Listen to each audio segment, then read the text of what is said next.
Hello, good evening, and welcome to the Motor Isle Balown Circuit here on the outskirts of Castletown on the Isle of Man for the 2026 Steam Packet Southern 100 Road Races. The roads are now closed around the 4.25 mile Motor Isle Balown Circuit, and we are ready to go with action with the newcomers heading out on track very, very shortly ahead. 4 days of action with a little bit of a change on a Wednesday. We'll tell you more about that as we go throughout the day, well, throughout the week actually, to be fair, and all concluding on Thursday with Championship Day. We've got two other members of our team in action today. We've got Beth Espey down at the paddock, and also out there across four ways we will have Rob Pritchard, who is standing by there. Give you a quick tour around the Motor Isle Balown Circuit if you've never been here before. It was in the chat show in the middle of the square a bit earlier on in Castletown. We had Connor Cummins, we had Nathan Harrison, Mikey Evans and Paul Cassidy with the Manx flavour for our National Day. Of course, it is Timble Day here on our island, so we had the chat show there from about 1:30 through till 2. We'll do the same again tomorrow, and a little bit later on Wednesday, and again with that schedule change we'll have to tell you about. So we start here at the start and finish, go along the road that takes you the A5, that takes you across towards the south of the island to Port Eyre and Port St Mary, then we turn right and we go through the Glover Law Balacagan corner, turning right, which is heading down towards Iron Gate. Long straightaway all the way down there, turning right at the bottom of there. Now, if you look at the circuit map, which is on page 42 and 43 of your programme, you'll be able to see all the information that I'm giving you here through Iron Gate. And then we go over a railway bridge, past the Ballabeg station there. Then you go through Joey's Gate, and again, the stories about Joey's Gate you might know. We'll fill you around on that as we go throughout the week. And then it's hard on the brakes into Ballabeg Hairpin, where they turn right. And then they head on the A7, which is running all the way through Bala Whetstone to the bumpy part of the circuit under the trees, through Williams Corner, down through Baloundit, past Roy Gelling's farm, up over the rise and into Rob Pritchard's view at Crossford Ways, and we'll go to Rob in a couple of moments' time. Then just after Crossford Ways is the 3 mile marker. Then we head towards the Glover Law Church Bends, which is right and then left, and then fast all the way down through Great Meadow. So it's a fast part of the circuit, the A3 road, which takes you back into Castletown, past the Castletown Football Club there, past the gates there, past the many campers that have been parked in there for the past couple of days, and then the right-hander at Castletown Corner. Over the bridge they come, and then, of course, there's another railway line that they cross over, and then back into us, past the Just Pizza and Pasta Grandstand, and into the IFGL Grandstand here at the start and finish. And there you go, it's 4.25 miles of the Motor Isle Balown Circuit. Staying fine for this evening and tonight, temperatures no lower than 13. Tomorrow stays dry, although a bit cloudy for a while in the morning, and then bright or sunny spells returning, light to moderate west to southwest winds, and a high temperature of 21. And the outlook is good, high pressure remaining established for the rest of the week to keep it settled and dry, with a good deal of sunshine and becoming very warm, and up to about 24 degrees Celsius by Friday. And if you are staying here past the Southern 100, there is a 2-day meeting happening at the Derby Airfield there for the Andreas Racing Association Club. So if you'd like to come up and support that, and already we've got a healthy entry list for that event coming up on Saturday and Sunday. We'll run one way on the Saturday and run the other way on the Sunday. So we mentioned Cross Four Ways. Our man out there is Rob Pritchard. Rob, a very good evening to you. Conditions looking good. Yeah, good evening and welcome for the first time from Cross Four Ways as we prepare to get the 2026 Southern 100 Road Races underway on the Motor Isle Balown course. In what is the 71st year of this historic meeting, once again the stars of global road racing prepare to do battle on the thrilling twists and turns in the south of the island. 12 months ago, we were all served up an absolute treat for the Southern 100's Platinum Jubilee. Among the highlights on a glorious week, we saw Davey Todd and Dean Harrison trade blow for blow in the solo championship race, with the former coming out on top by less than a second. In the sidecars, we saw one of the great three-wheeled races here in Race 1 and an astonishing performance in the sidecar championship from Manx duo Ryan and Callum Crowe. They ended up winning both sidecar races, shattering the outright sidecar lap record here twice in the process. And whilst the weather tonight is similar to what we saw in 2025, there are some notable changes to this year's meeting. When it comes to the Solo Championship, we will definitely see a new name on the top step for the first time since 2022. With the reigning champion Davey Todd unable to attend in 2026, there's plenty of pedigree hoping to claim the crown. No doubt, Dean Harrison and Michael Dunlop, MBE, remain among the main protagonists. However, what could we see from 14-time TT winner and the outright lap record holder on the Snaefell Mountain course? Todd's 810 Racing co-owner and teammate Peter Hickman, who makes his Southern 100 debut this year.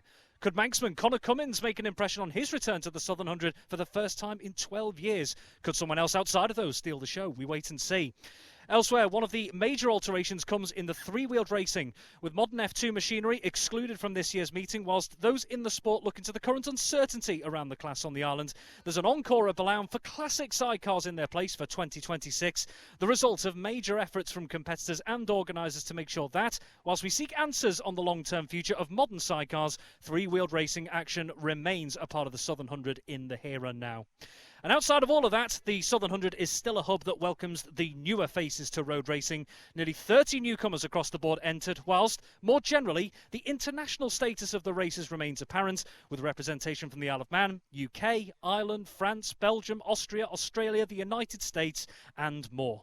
The only questions that are left now are the ones that will only be decided once the action unfolds. Quick weather check here then at Cross Four Ways. Nice and clear here with a slight breeze. I can see South Barrule completely clear in the distance as well.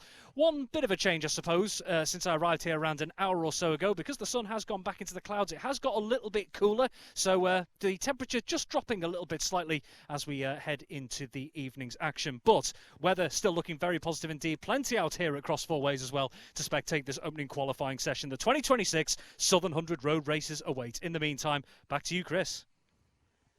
Thank you very much to Rob Pritchard out there at Cross Four Ways. The third member of our team is down there at the Southern 100 paddock, and that is so busy down there.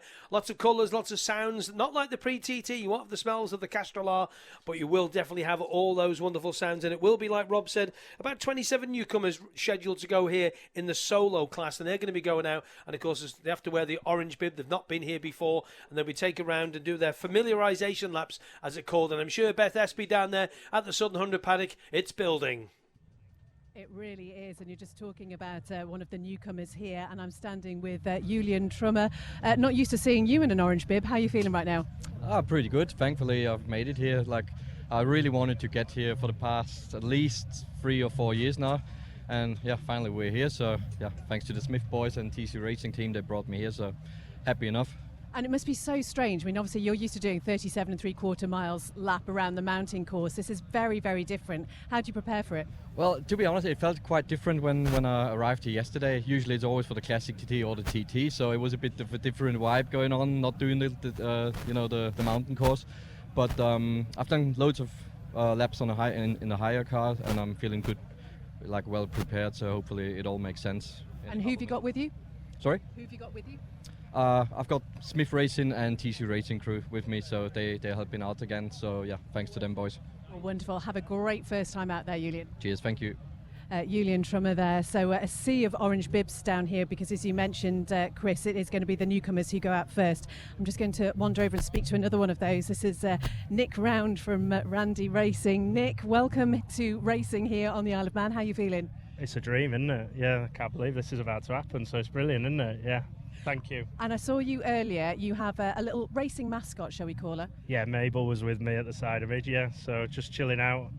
Feeling a bit more nervous than when we spoke 15 minutes ago, but yeah, she was sat with me. She's gone back in the van now to chill. So allow me mum and dad to just enjoy what's going to happen. So. Yeah. And how lovely to have your mum and dad with you. I mean, it really is a family affair here. I wouldn't be here without them. Me and my dad argue like cats and dogs, but he's super, isn't he? He prepares. He's come through scrutineering with no errors whatsoever. So top marks from Dad. His dad's here, Dad. It's a time-old thing. Your dad knows nothing. Oh, I'm sure that's not true. He doesn't think that. He doesn't think that. You don't know. Nick, have a great time out there tonight. Thank you very much. Thank you.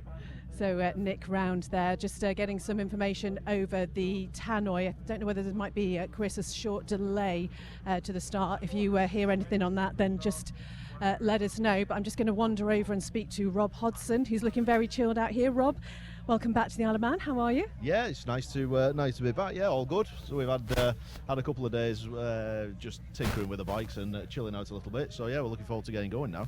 And for a race meeting like this, do you have a game plan? Have you got it all sort of sorted out what you want to do, or is it just go out there and see how it goes tonight? Yeah, there's not too much of a plan, to be honest. I'm going out with the newcomers. I'm taking a few of those around for a couple of laps. So then we'll be straight back in and out again on the super sport bike. So yeah, we'll just go and get stuck in from the start, I think, because you soon lose time. You don't get that many laps in, in these short sessions. So yeah, we'll get hopefully have a good couple of runs and see where we're at. Give the boys something to do tomorrow before tomorrow night. And you know what? It must be lovely taking the newcomers out. I mean, it's quite a responsibility, I guess. It is, yeah. I never know whether to go fast or slow or what, but no, it'd be good to show them the first few laps and then get out for ourselves and let them rip. Yeah. Brilliant. Well, have a great night, Rob. Thank you. Thank you very much. Rob Hodson there. So, Chris, just everybody's starting to come down and gather in front of the gate because, as we say, the newcomers going to be first out tonight. And as you said earlier, honestly, it's so busy down here. I can't believe just how many people there are. But lovely to see everybody wandering around, taking a look at the machines. I'm just wondering whether I can just squeeze in here and talk to Dennis Booth. Dennis, lovely to see you back here. How are you? Hi Beth, how are you? Not so bad. Yeah, we're back again, so we are. We're just talking about the newcomers. Do you remember your first time out round here? 07. Quite a while ago, so it was, yeah. Yeah, 07. And it's a weird feeling, isn't it? You know, you just see this, I don't know, this group of people who are going out there for the first time. Do you kind of wish it was your first time? Every day.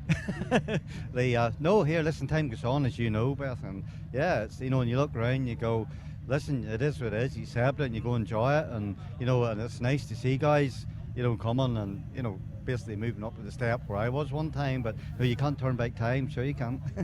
And in terms of you and your setup for the Southern this year, how's it all looking? Yeah, it's all good. Yeah, you know, I mean, I'm on a new Honda now from the Kawasaki, so it's going to be different. I haven't really done much time on it, so hey, we'll see how it goes. My prep now is to the Manx Grand Prix. You know, I mean, that's one road leads to there for me now, like, so yeah, no, I'm looking forward to that. That's one of the reasons I just keep sort of going, like, is that's my ultimate, is the Manx, like, as you know. And I tell you what, it's amazing how quickly it goes, doesn't it, at the time? You know, the race season starts and before you know it, here we are. But great to see you back here. If you had one piece of advice for a newcomer, what would it be? Yeah, just take your time. You have all the time in the world. You know, it is a technical wee place when you start going quicker, you know, and just go and enjoy it and just let it come to you. You know what I mean? Don't, you know, you have plenty of time. Just learn the place. Brilliant. Great to see you back here, Dennis. Thank you so much. Just heading back to you, Chris.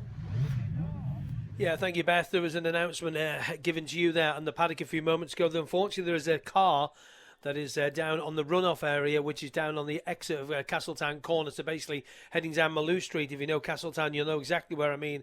And unfortunately, the owner of the car is not on island. So what they're trying to do is work on a solution to get this vehicle shifted out of the way so we can get underway here. So the organisers are working on that. So we are looking at a short delay at the moment. Not sure how long it could be, but they are going to try and get some vehicle to try and get that machine shifted, because like we were just discussing here in the commentary box, there's nobody garages like that down on the island who have, for example, the trolley wheels they can put underneath and just get it rolled on and just shift it out of the way. It's only a Mini, about 10 of us could probably shift it, I would probably say. If it was 2CV, it'd be a lot easier anyway. So yeah, a bit of a delay, Beth, but the atmosphere seems to be quite good down there, and I'll keep my ear on. We've got a line into the clerk of the course, and he gives us updates straight away. So Beth, let's get as many voices on as we can. Yeah, absolutely. Such a shame for a delay, especially when the conditions are looking so good. But I'm just going to speak to another of our newcomers now. Andrew Coulter, how are you feeling? A little bit nervous, but I think I'm ready. Now. Tell you what, there's so much that goes into this. We are just hearing, obviously, of this short delay. I don't know whether you heard that information. You'll be used to this in the racing world, but it does nothing for the nerves, I guess. No, not at all. Especially when they said it was a delay earlier, then not a delay, and now another delay. So yeah, I'm just itching to get going now. Bet you are. Tell us a little bit about you and your setup and where you're from. Wakefield. So luckily this time we're with Dan Pearson. He's helping me along this kind of like new journey here. So yeah, we just set up together, and he's looking after me. Oh, and what is the game plan then? I mean, I suppose tonight it's just about getting as much in as you can. Yeah, just going to enjoy this one. Just go out, do as many laps as they give us, and then come in, relax, and get ready for the next practice session. Well, fingers crossed for you. Have a great night out there. Thank you very much. Now, we talked a little bit before. Rob was talking about the fact that there were a lot of people from a lot of places, and I have just spotted, I think, our first Spanish rider down here on the Balaun course. Victor. You okay? How are you? Hey, yeah, nice to see you back here. Welcome back to the Isle of Man, but your first time here on the Balaun course. Yes, yeah, well, look at the orange bib, isn't it? That remembers me in 2019, first time in the Manx, so yeah, good feeling. So what made you want to do this then, Victor? Well, it's something I have been for years following, but all the effort was for the Manx, and this year I decided to just try new adventures. So here we are. Oh my goodness me! And you've had quite a busy run up to this, haven't you? You've been doing a lot of racing events. Yeah, well, as you know, as much as races you do, the fittest you are. It's not just physical condition about gyms or whatever. You need to be on a bike to be fit on the bike. So I just work as much as I can for being fit and competitive at my level. So let's see. And how does it feel being a newcomer again? It's again something strange. Like you arrive for today and you feel it's getting real. So yeah, different feeling than previous years. And who have you got with you? Sorry. Who have you got with you? Well, as always, is my main man, Kev, KS Performance. Nothing of this could happen without him. So just if I'm here, I will be always with him. So. Well, it's brilliant to see you here. Brilliant to see that smile. Hope you have the best time. Thank you, Beth. See you later. That's Victor Ortega there, and then somebody else who we're probably not really used to seeing in a newcomer vest is Peter Hickman, who has just been having some photographs taken. He's always brilliant to speak to all the people who obviously follow his racing and are really keen to see how he goes. Peter Hickman, how are you? Yeah, all good, thank you very much. Sun's been out all day, it's been really, really nice, and yeah, looking forward to getting going. We were just saying, we're not used to seeing you in an orange bib. Have you got those first time nerves? Nah, not really. I'm not a nervous person, to be honest, but it's been 3 years, I think, since I wore a novice bib. I went to Imatra in Finland 3 years ago in 2023, and that was the last time I wore an orange bib, but fortunately the club had one, because I didn't have one. It's a little bit short, but it's fine. Yeah, it's almost like a crop top, isn't it? It's that small, but... Very 80s, yeah, it's all good. In terms of learning this Balaun course then, how have you done it? Yeah, I've been around in a car a few times and watched a few onboard laps. That's about it. It's not mega complicated. There's definitely a few corners that can definitely catch you out if you're not careful. So I will be careful, and we'll see what happens. And you know what I was thinking? It must be so strange for you. You can't go anywhere in the Isle of Man without being packed and stopped and whatever. And you're always great, as I say, to speak to the fans. But yeah, you're a celebrity over here. I don't know about a celebrity, a Z-lister maybe, but no, it's really good. You know, the fans here already have been really supportive and thankful that we're here. And I'm myself and the entire 810 racing team, as well as the PHR Performance racing team, are happy to be here. Wonderful. We'll have a great night tonight, Peter. Thank you. Peter Hickman there, having a photograph taken as we were speaking. So, Chris, yeah, lots of people still down here, obviously just hopeful to get that start time and get everything underway. I'm just wondering whether I can talk to Marcus Simpson, who's desperately trying to get away from me, but he didn't quite make it. Marcus, how are you? I know you've had a difficult couple of days, but it's great to see you here. How are you feeling? Yeah, good. Yeah, as you say, look, difficult couple of days, thought so with the families of everyone affected this year. You know, it's been a real tough year for road racing, and yeah, the latest one, John, you know, thoughts with his family and friends. How are you though? How are you and yourself, and how are you feeling ahead of this event? Yeah, good. It's always look, it's known as the friendly races and whatever else. It's brilliant track, brilliant atmosphere, brilliant club, and yeah, just really looking forward to getting back out down here on the WH Racing Honour and the D&D Buckley Triumph. And I've seen your mum around here. I love the fact your mum is always here, isn't she? Wherever you go, she's there, and it's such a huge support to you. We were just talking about the newcomers. Would you fancy being a newcomer out here again? No, I've done it. I've done that. No, well, I mean, it gives you some extra laps, but obviously, look, yeah, no, but my mum, she only got back from Skerries this morning, so yeah, she's not missed one this year, I don't think. So yeah, she's missing Walderstown in a couple of weeks. But no, I've done a bit of my apprenticeship, still serving some of it. But yeah, it's nice to not be wearing one of them orange bibs anymore. And what is the setup this year?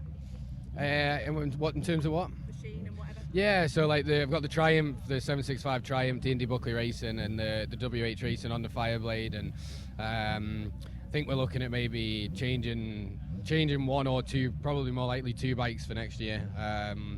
I think we're just starting to get to that point now where in a lot of places we're looking for a second or two. In some places we're looking for 4 or 5 still, you know, excluding the likes of the TT where it's such a long lap. But yeah, I think there's some places where there's some rider aids, as some people call them, electronics would help a bit more. I think the Honda lacks them a little bit, and especially with the sort of racing I do at the national roads in Ireland and Northern Ireland, we refer to them as road ends, the literal end of the road. Normally first gear and trying to get the throttle on. You know, I can see the boys ahead of me on the BMs are much easier life than I have, and I think we'll probably go down that route for next year, and just trying to keep doing what I'm doing, and just staying safe and sometimes fast. That is the absolute main thing. Marcus, great to see you. We'll catch up with you again throughout the week. Cheers, Beth. Thanks. Marcus Simpson there. So, no word yet, as far as I'm aware, Chris, about a possible start time for this newcomers lap. Well, we believe, Beth, that there's somebody on their way, one of the local, how shall I say, garage people, is that the right word? Garage person who's going to be coming and shifting that and pulling that Mini out the way, and hopefully we'll be underway very, very shortly. We're looking for the newcomers then to be going out first for their familiarisation lap, not just the solos, the sidecars are being there as well. The super sport bikes will be going out then. The white plates with the black numbers, there's that many of them. They've got to split them up. The yellow plates, black numbers, or the second group. Then they've got super bikes, the red plates with the white numbers, sport bike class, which of course is super twins also, green plates and white numbers. Super sport, again, the white plates and the black numbers. Super sports, yellow plates and blacks. And then we've got the sidecars a little bit later on. Now the sidecars are in a slightly different area to where the solos are. Beth's down there in the main holding area, and just off to her right hand side or left, whichever you look at it, the sidecars have traditionally always been in that top side of the field. They have their own scrutineering tent as well, because it's that busy down there, and of course it will be that busy with all the technical inspections that have to happen, and the sidecars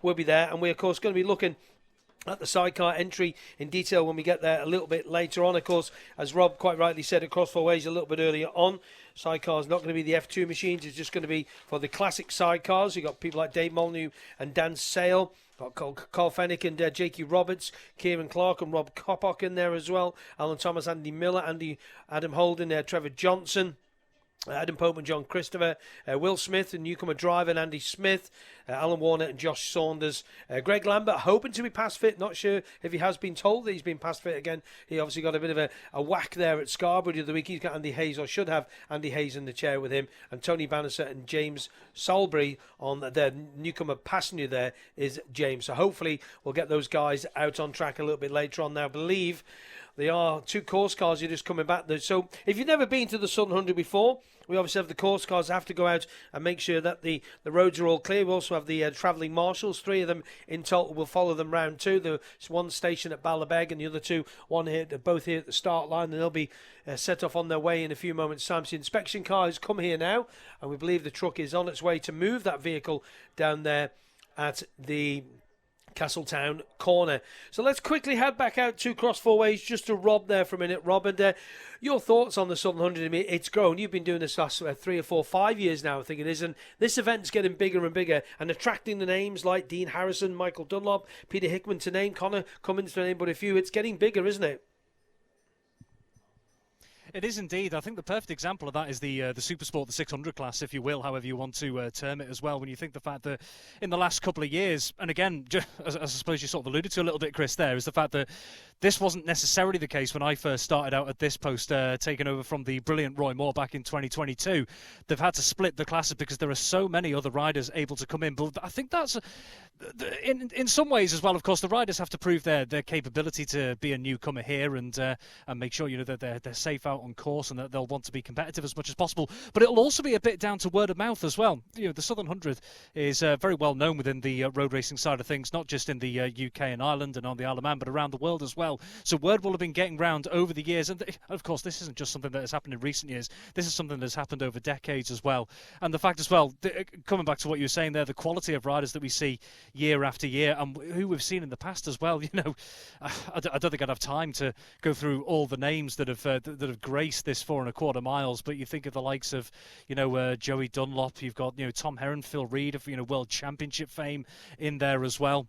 You look in more recent years as well, Guy Martin as well, of course, who won 3 back-to-back solo championships between 2013, 2014 and 2015, if memory serves me correctly as well. That's, of course, 2 ends of the time scale, if you like, but it's just continued to attract the top riders from across the world as well. As I said in my little spiel, if you like, right at the start as well, you've got riders making all these journeys from the likes of Central Europe, from the likes of Australia on the other side of the world, the United States of America as well. It's not just the fact that they maybe think the racing's good. They're willing to put the time and effort in to make their way across to this and make a week of it as well. It's fantastic to see. And then when you look in the situation as well of how the sidecar community has pulled together in this situation, where we've now got classic sidecars. I know it was almost the term I think was used was a contingency measure for this year. It is worth pointing out that the Southern 100 road races, while modern F2 machinery is excluded for this year, they have said that they remain fully committed to the class in future, and they remain hopeful, subject to certain things happening in the background, that they could be back in 2027. Of course, nothing confirmed at this stage. I'm sure there'll be conversations and things happening behind the scenes over the next 6, 9, 12 months. However it was as well. But on the classic sidecar side of things, before I went off on that little bit of a tangent there, that's an example of the community and also what the sidecars mean to the Southern 100 road race as well. You mentioned his name before as well, Greg Lambert. He was a huge figure in putting this classic sidecar field together for this event as well. Only done in the space of around 4 weeks, and also credit to the organisers that were able to work things around and make sure the races could go ahead. There's so many different factors that go into making the Southern 100 road races what it is. The great names over the years, the expanding field, but also the community pulling together in the case of the sidecars and elsewhere each year. It's wonderful to see, Chris. Thank you very much to Rob Pritchard out there at Cross Four Ways. Great thoughts as always. And let's get back down to the paddock. I think I just heard some course cars going around in the background there when Rob was at Cross Four Ways. Beth's got some more people to talk to. Beth. I have. I'm just going to wander over and speak to one of the Isle of Man riders, Luke Blevins here. Luke, great to see you back. I know it's a bit of a wait around, as we're probably used to sometimes in the racing world, but how are you feeling? Yeah, all good. Yeah, just giving both bikes a run this meeting just before the Manx. So yeah, looking forward to it. It's given a nice week, so it makes a change to the last few years, doesn't it? So yeah, should be good. It really does. What is the run up to an event like this for you? Just like prepping the bikes and that, really, just making sure everything's as it should be, and oil changes, clutches, just whatever they need. You know, like there's a lot of hours that go in the workshop that people don't see. So yeah, fair play to the lads. They always put decent bikes together. So yeah, it's handy for me. And who have you got with you? I've literally, two of the lads are slacking, they're on holiday, so I've literally just got my mate Ryan and my old man running around like headless chickens. But yeah, having said that, big thank you to Simon Leach from SRL Line Plaster, and he can't be with us unfortunately due to family circumstances, but he's just paid for all my tyres for the Manx, so big thank you to him. Do you know what? Things like that make such a difference, and again, it's the side of racing that many people don't see. Yeah, I literally couldn't do it without them. You know, like I'm running the two bikes and I'm skimping and scraping through, but every time you think, oh God, that's like, I probably have to pull the entry on that, you always get a bit more help and it just sees you through. So literally, when you say you couldn't do it without them, like that is the genuine, honest truth. So yeah. And your bike's looking magnificent. Did you choose the paint colour work? Yeah, I always like the John McGuinness Vimto Honda, like the 250. It always, as a kid, it just stood out to me, and yeah, wanted a bit of a unique colour really, and there's not many purple bikes in the paddock, so I thought, you know what, I'm going for it, and I'm having purple bikes. They look magnificent. Luke, have a great week. We'll catch up with you again soon. Thanks very much, Beth. That is Luke Blevins there, and somebody else, another Isle of Man rider here is Dale Brew, who's sitting down on a little camp chair looking very relaxed. I'll just squeeze in here, Dale. Saying you're looking pretty chilled out here. Yeah, pretty chill, just raring, ready to go. Trying to remember whether it's left or right at the first corner, but yeah, we'll be right. Must be a weird thing like that. You've got so much going through your head, I guess, before a race starts, but I kind of, well, does it all just fit into place as soon as you set off? Yeah, it was just having this conversation with a few other lads, and it's this time now is a bit like in Cloud Cuckoo land, and it's nothing to do apart from wait, but as soon as you put the visor down and set off on the road, you're happy, aren't you? So yeah, happy and having fun. And I saw Ryan Crowe was leaning over the wall talking to you a few minutes ago. How was he doing? He's good. He's out of his cast and everything now, so he's helping me a little bit, but he's gone off to do some filming around the track for me somewhere. And we're just talking to Luke Blevins, Dale, about just how important it is to have the support, financial, but also the people here who are helping you with the machine and everything that needs to be done this week. Oh yeah, I've had a nightmare of a week with work, and the bikes were absolutely in a state from Tandragee, so I've everybody around me's mucked in today and got everything ready, so I can't thank them enough. It's yeah, I would have been absolutely stuffed without them. You owe people a few beers then, yeah? Oh God, yeah. Dale, it's always great to talk to you. Thank you so much. Thank you. Bye-bye. That is Dale Brew there, sitting in a camp chair, looking very chilled out and relaxed. And just further on down here is Paul Jordan. If I can just maybe squeeze in here and have a a quick word with Paul. Paul, how are you feeling? Yeah, not bad. Just looking forward to getting going. I haven't been on a bike since TT, so I'm just looking forward to getting back out the bike again. That must be so strange. People obviously see you over here and just think you are on a bike all the time, but how difficult is it when you've had that bit of a gap? Yeah, to be honest, I don't think I thought much of it. I've done enough over the winter. I feel like I'm just going to jump on the bike and just be like, I haven't left it. So, yeah, I'm looking forward to it. And tell us about your team. How's everyone feeling? Yeah, they're running around here smiling. We've got Max sitting here. He's running about, his phone never out of his hand for some reason. But anyway, typical child. So now everybody's in good form. We're looking forward to just getting going.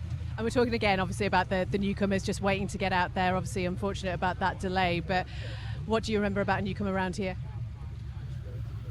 I don't know. I think I'm starting to feel a bit old now, to be honest. I've just been asked to do the newcomer laps, so I'm looking forward to just getting out and doing a couple of laps myself with no expectation. Just get right around and see the track and see everybody else out there. Brilliant. Thanks so very much, Paul Jordan. Cheers. Thank you. Paul Jordan there. And again, we keep saying, don't we, that it's known as the friendly races down here. But Chris, it really is. As much as it's busy and whatever, there is a real relaxed air down here at the moment. Yes, nice and relaxed, Beth. It won't be in about 5 minutes. So we just got the okay from the clerk of the course. We will be running in the next 5 minutes. So we'll be underway with our newcomers, who's Beth just been there picking about there. So Beth, for your information, for everybody around the Motor Isle 4.25 mile Motor Isle Blount circuit, more people listening on Manx Radio Motorsport. We will be underway, Beth, in 5 minutes.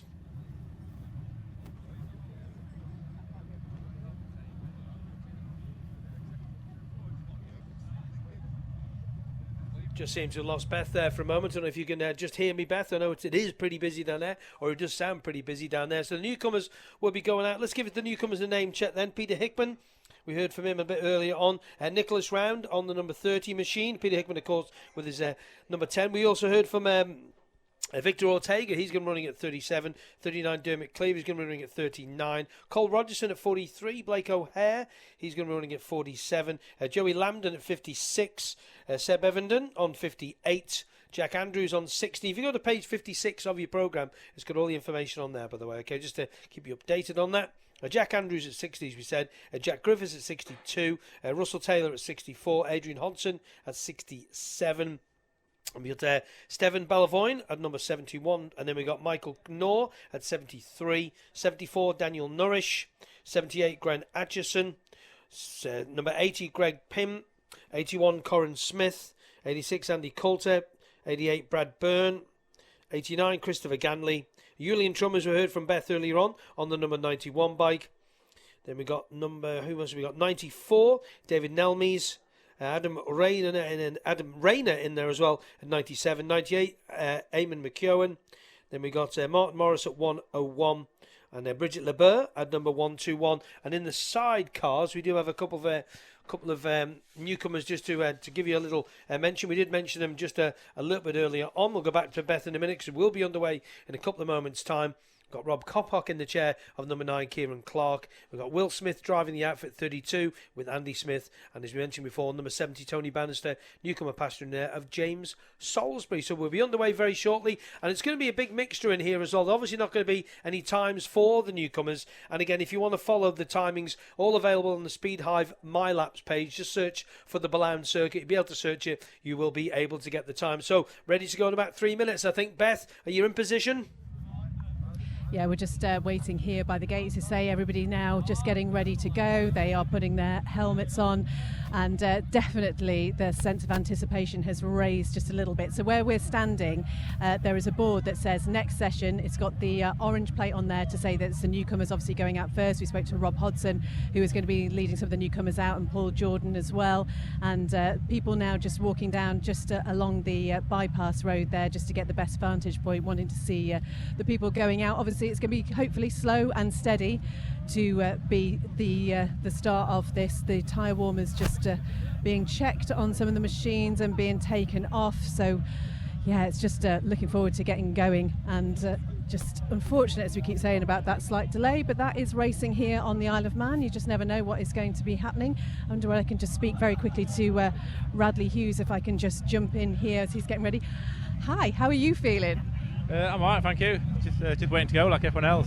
Yeah, we're saying it's so difficult, isn't it, when there's just that little bit of a delay and everybody's just wanting to get ready and go and whatever. But how have you been in the run-up to this?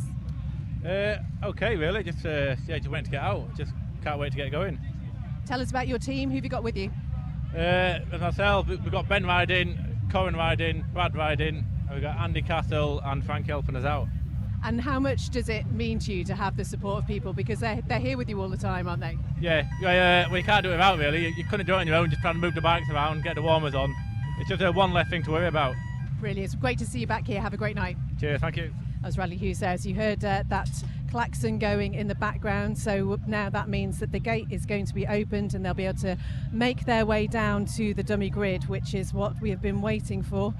And the first of the machines there, number 39 on the red plate there, just heading down. I can see Michael Sweeney, always looking very relaxed and chilled out as he leans against the wall here. So we'll just make our way down the road. Gate's not quite open yet, but there are so many people down here, which is absolutely brilliant to see. Lots of people taking video and whatever, so we'll see lots of those on the YouTube streams later. Paul Cassidy is just heading down the road, so he's obviously leading some of the newcomers out as well. And the number 15 there is Nathan Harrison. Always looks so relaxed, Nathan, as he heads out. And then behind him is Dean Harrison, and then the first of some of the newcomers there, all making their way down. So they'll just make their way down now to the dummy grid. And honestly, it's just lined with people on both sides of the road here, which is just brilliant. And they're just being held a little bit. Chris Palmer just making sure that everyone is in position before he waves them through. Chris, the rider liaison officer, he'll spend so much time with the newcomers. He's absolutely brilliant. Goes out in the van with them, answers all the questions that undoubtedly people have here. And Dean Harrison is just at the front, just leaning back and talking to the newcomer behind him, just giving him a thumbs up, just checking that everything is okay. They're just being held just for a minute while we just get everybody in position.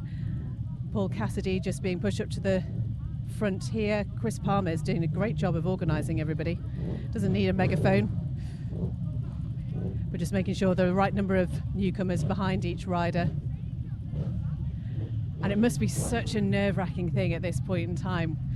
You planned it, you've done all the laps around in the car, you've done it on the game as well, because obviously you can play the game around the Blount course. I'm useless at that one too, but anyway.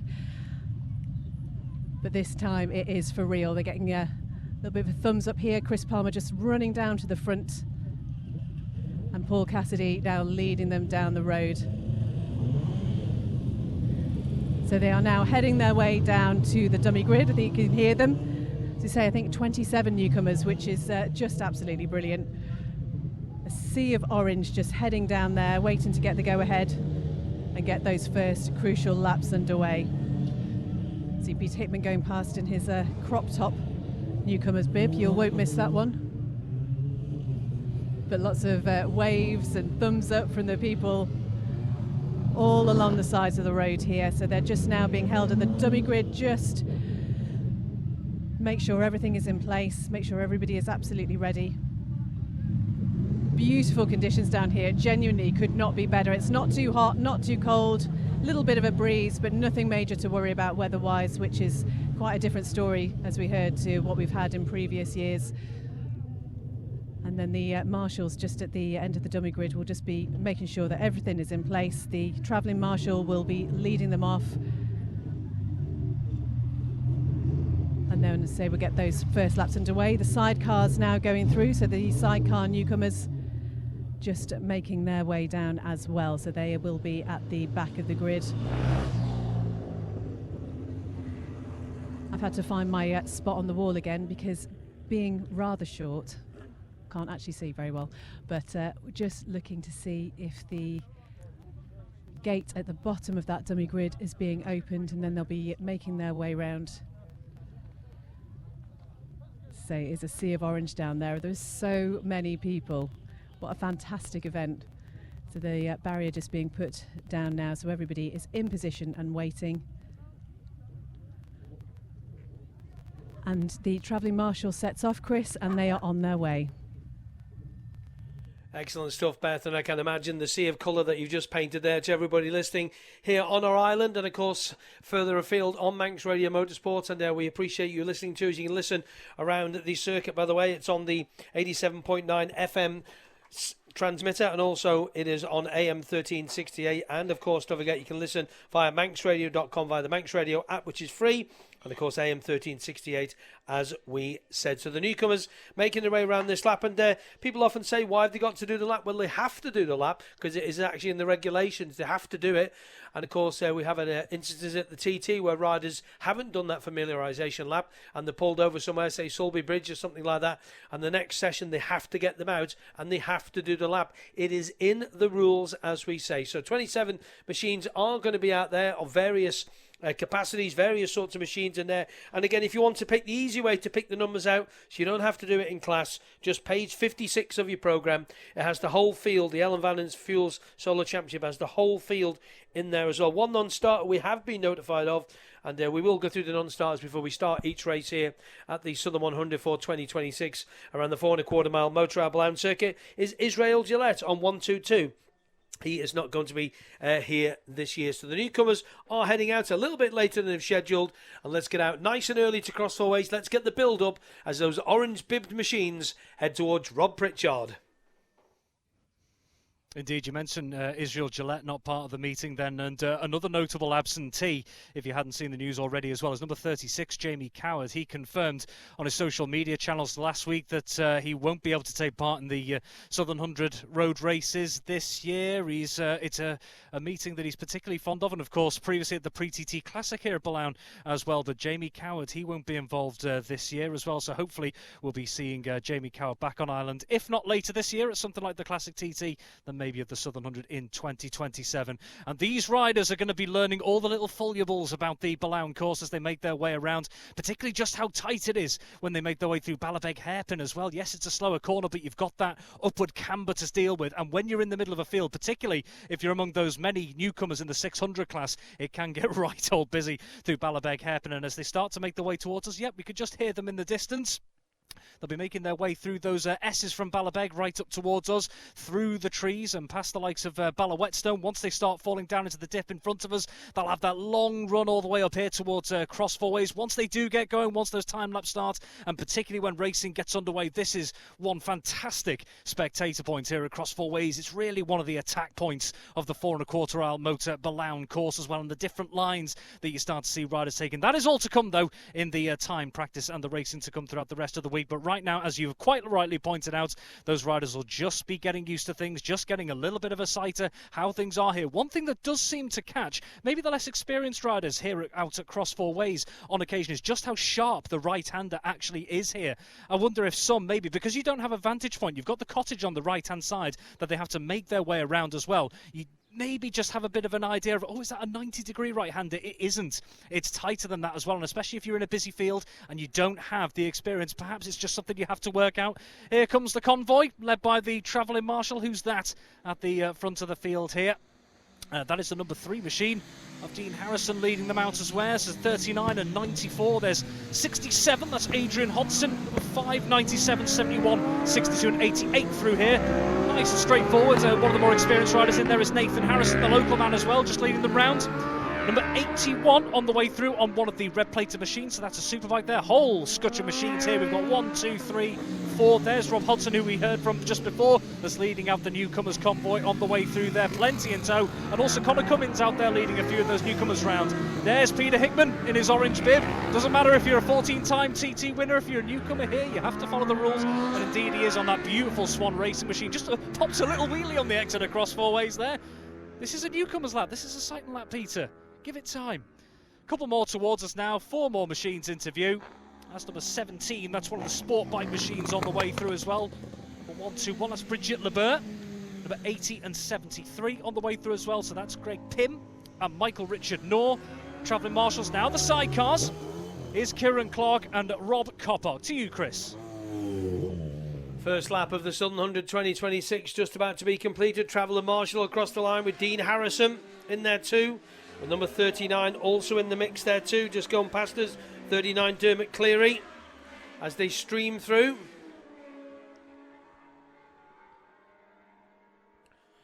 Nicholas Round 30, Brad Byrne on number 88, Jack Griffiths on 62, 71, Steven Ballavoine. More coming through there now. Such a great sight. Connor Cummins I can see in the middle of there too. A few of the sport bikes through. Corin Smith 81, Julian Truman 91, Adam Rayner 97, Adrian Hodgson said, Joey Lambden, Andrew Coulter 56 and 86. Obviously no times for these guys and girls because you can't give the times. Obviously it's only newcomers sighting laps, so no times up. Russell Taylor on 64, 47 Blake O'Hara, and 59 Sepp Noel, 22 Paul Jordan obviously out there with Peter Hickman in behind him, with Dave Rigby. Riggers on the number 50 machine. Good to see Dave back out again, having had to pull out a TT. And here comes the next wave. If you want to have a little look at the Manx Radio Motorsport Facebook page, there's going to be videos and photographs and all sorts being put up there by the team. Eamon McKeown on 98 completed the first lap there. As we come to the sidecars now. So sidecars will be going across the line. There we go. They go across the line. That's Kieran Clark and Rob Cobbock and Carl Fennick and Jake Roberts. The two outfits go past us there now. Only two out for 273. Michael Nora has also gone through in 80. Greg Pym and Bridget LeBeur on 121 also completing a lap. So they're going out now round onto their second lap. And at the front there was, of course, Dean Harrison leading Dermot Cleary. Daniel Nelms in there as well. Here comes more of the outfits. 17 and 70, they go through. 17 Alan Thomas and Andrew Miller, and 70 Tony Bannister and James Salisbury. That should be everybody through, and I think the second lap for these newcomers should be getting just about to cross four ways. Rob? Indeed, it is great timing. There's Dean Harrison leading the convoy. There's number 39 in there. That's Dermot Cleary, 94, 67 and 5 on the way through. So it looks like on these newcomers' familiarisations, it's the experienced riders, as Nathan Harrison goes through as well, leading a couple more. They seem to be leading 3 or 4 at a time as well, so not having to lead massive big groups. Rob Hodson, he's actually left a couple of his newcomers behind here through cross four ways there, as 1, 2, 3, 4, 5 more newcomers on the way through. There's Connor Cummins, another of the experienced ones. 1, 2, 3 more newcomers. Then there's Paul Jordan, Peter Hickman, the 50 on the way through as well. 1, 2, 2 more of those. So there are your solo machines through cross four ways on this second newcomers familiarisation lap. So it seems to be that the experienced riders, they're leading out groups of 4 or 5. That might be a bit of a case of when the field is a little bit more crowded as well as this newcomers field is. It is a big one. It just means maybe that they've just got a little bit of a sight line on those experienced riders to watch them through those lines on the entry and exit of the corners as well. It is speed controlled, of course, as well. So it's not too intense going through the likes of cross four ways here. That intensity will start to build though as the meeting goes on. We can hear more machines in the distance making their way towards us. We did have a selection of sidecars out there as well, the classic sidecars. Back to Chris. Thank you, Rob. Good to hear them sidecars coming through, isn't it? Yeah, it brings us back to the pre-TT Classic, doesn't it? Only a couple of months ago, and the checkered flag is now out here at the start and finish. So the riders have now completed their couple of laps as 81 just goes past us there. Corin Smith on his machine. More machines past us now. Rob Hodson on 44 on the SMT bike. Great colours, great colour scheme. Now, you will notice as the sun starts to drop, that's the only problem we have here, because the course faces the way it does, and it has done since 1955. The riders obviously have to basically deal with the setting sun a little bit later on. We've had instances in the past where the sidecars have been able to see the lights, so they've got a new light system here on the Sun 100 race control, or the start, or whatever you want to call this, and the riders will be getting ready for the first session for the Super Sports, which will be the white plates and the black numbers. So that will be in your programme. Hopefully you have got your programme to your hand. It is event number, well, there's 2 races in it actually. Race 4B and race 4A. So race 4 is 4A and 4B. Is the H&H Motorcycle Supersport 600s and the JCK Supersports. So it's going to be in those 2 classes where they're going to be obviously qualifying to compete in either race. That's how that works. So they're going to be out first, the white plates with the black numbers and the yellow plates with the black numbers. As we look up towards Castletown Corner once more, I can see something just trundling over there, just catching the heads of them. So I think this is going to be the final couple of sidecars possibly going to be heading towards us. We had about 3 or 4, was it 1, 2, 3, 4, 5 outfits we had out. No, it's a couple of more solos coming through with Grant Thompson lead. Is it Grant Thompson lead them through? There's Grant on number 17. We've got the Traveller Marshall, and here come the sidecars. Traveller Marshall just nice and steady across the line. 3 sidecars. Number 9 in there, Kieran Clark and Rob Cobbock. At number 6, Carl Fennick and J.Q. Roberts. They should go quite well here. Number 17 also through there as well. Alan Thomas and Andy Miller, Will Smith and Andrew Smith in there as well. And I'm just looking to see if we have any more. We'll just get the binoculars out for the second time this year. It's just there's a little gap in the trees. I'll just paint a picture for you as you look at up the start-finish line. As number 70 comes past us, Tony Bannister and James Salisbury. And they should be the last outfit home. There's a little gap in between the trees where the railway line goes across, and I can just about see the JCK banners and the various banners on the side of the Castletown Bridge there, and just see the little bales that they have, the little air fence things that they have there as well. So there's a little bit of a picture for me to be able to see, but it won't be, how shall I say, it won't be kind of an easy way to see, but we'll get to see them. Let's hear from Dean Harrison. He's just been out for a couple of laps of those newcomers, and he's with Beth. Yeah, he is just having a chat with his team there. Dean, how are you? Lovely to see you here. How is that taking the newcomers out? No, fine, steady run round. Very steady though to see the course. So got a few laps under his belt, which was nice. So we're looking forward to practice now later on tonight. And yeah, conditions pretty good down here. What sort of advice will you be giving your newcomers that you've taken out? If you're not sure, close the throttle. Just take it on your stride, learn where you're going, and just enjoy yourself mainly. And it's a very different experience, isn't it? Especially for somebody like you, so used to obviously doing the mountain course and whatever. Different mindset? This is more of this is a bit more like the Northwest 200 maybe around here. Mass start, all into a corner, so a bit more aggressive from the start compared to the TT. And just make sure you get through and try and be clean, really. And your team happy enough? Yeah, lads are good lads. Enjoy that holiday at the minute. They've been in sunshine all day, so we can't complain. So hopefully it stays like this all week. You have to get you in the tin bath races next year. Yeah, do you know what? I never say never. I might have to get myself a tin bath and have a paddle about. You never know. Dean, lovely to talk to you. Thank you so much. Cheers, thank you. Dean Harrison there just took some of those newcomers out, but lots of smiling faces coming back in here. But obviously the work not done yet, Chris, because the game plan now to get as many laps in as we possibly can. 600's heading out. Beth, are they starting to get ready there? The white plates with the black numbers.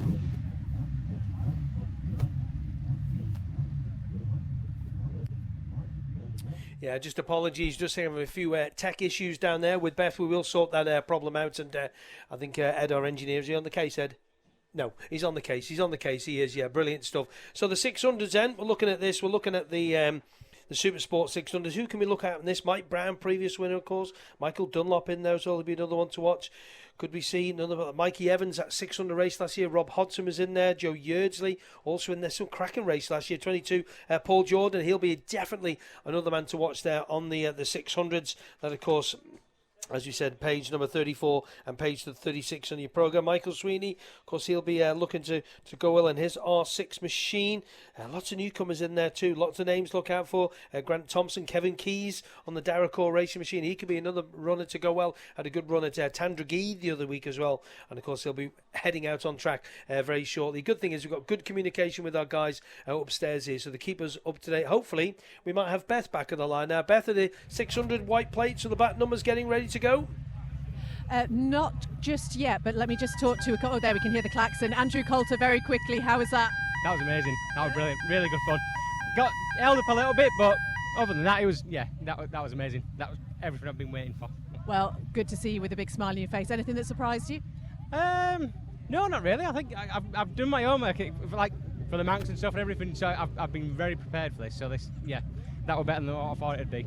Oh, it's so great to see you looking so happy. Thank you so much, Andrew. No problem, thank you. Andrew Coulter there. But now the other machines, the yellow plate machines, are making their way through the gate, Chris, and they are heading down now and getting underway. You can just see Nathan Harrison running as fast as Nathan Harrison possibly can at the moment, getting onto his machine, just lining the way down here. There's going to be quite a few people to see down here as number 95 just goes past, and lots of machines just being wheeled down with the riders following behind. There's a lot of activity here, but still fairly relaxed as they make their way down to the dummy grid. So we'll take a walk down here just to let you know when these guys are going to be setting off. But yeah, lots of smiles on the faces of the orange bibs when they came back in. And I think, as Dean Harrison said, you know, it's a steady lap, but still just enough to give them a flavour of what's to come. And the plan now, speaking to so many of them, is just to get in as many laps as they can, because you can do all the prep in the world, but nothing beats actually getting out there and seeing what it's like. I'm just walking behind Michael Sweeney, who is just heading down to his machine. He's just putting his gloves on. I don't know whether he's seen. Michael, how are you doing? You okay? Not too bad, not too. As he just jumps on his machine there. And just overtaken by number 25, very distinctive machine, that one. That looks absolutely lovely, but it's a little bit quieter on the road down here as they just gather in the dummy grid. And just go show, you know, like Michael Sweeney, such a pro around here, has been here many times, but it's important to get out and get these qualifying laps done, make sure everything is in place. Do you know, it feels like the breeze has just knocked off a little bit actually down here since a little bit earlier. You can hear yourself think down in this part, but they are now heading out, Chris, and they're on their way round to Rob.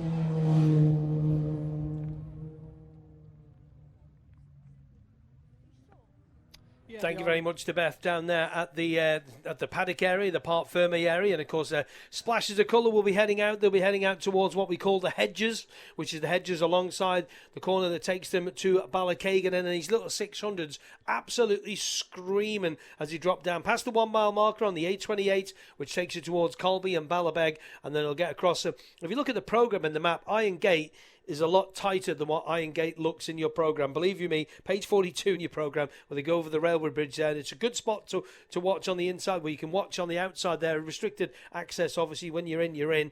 Then through, obviously, Joey's Gate. The story about that is years ago in a practice, Joey Dunlop didn't make the corner there, the little tight left-hander, and just had to go through the open gate and ended up in the field there.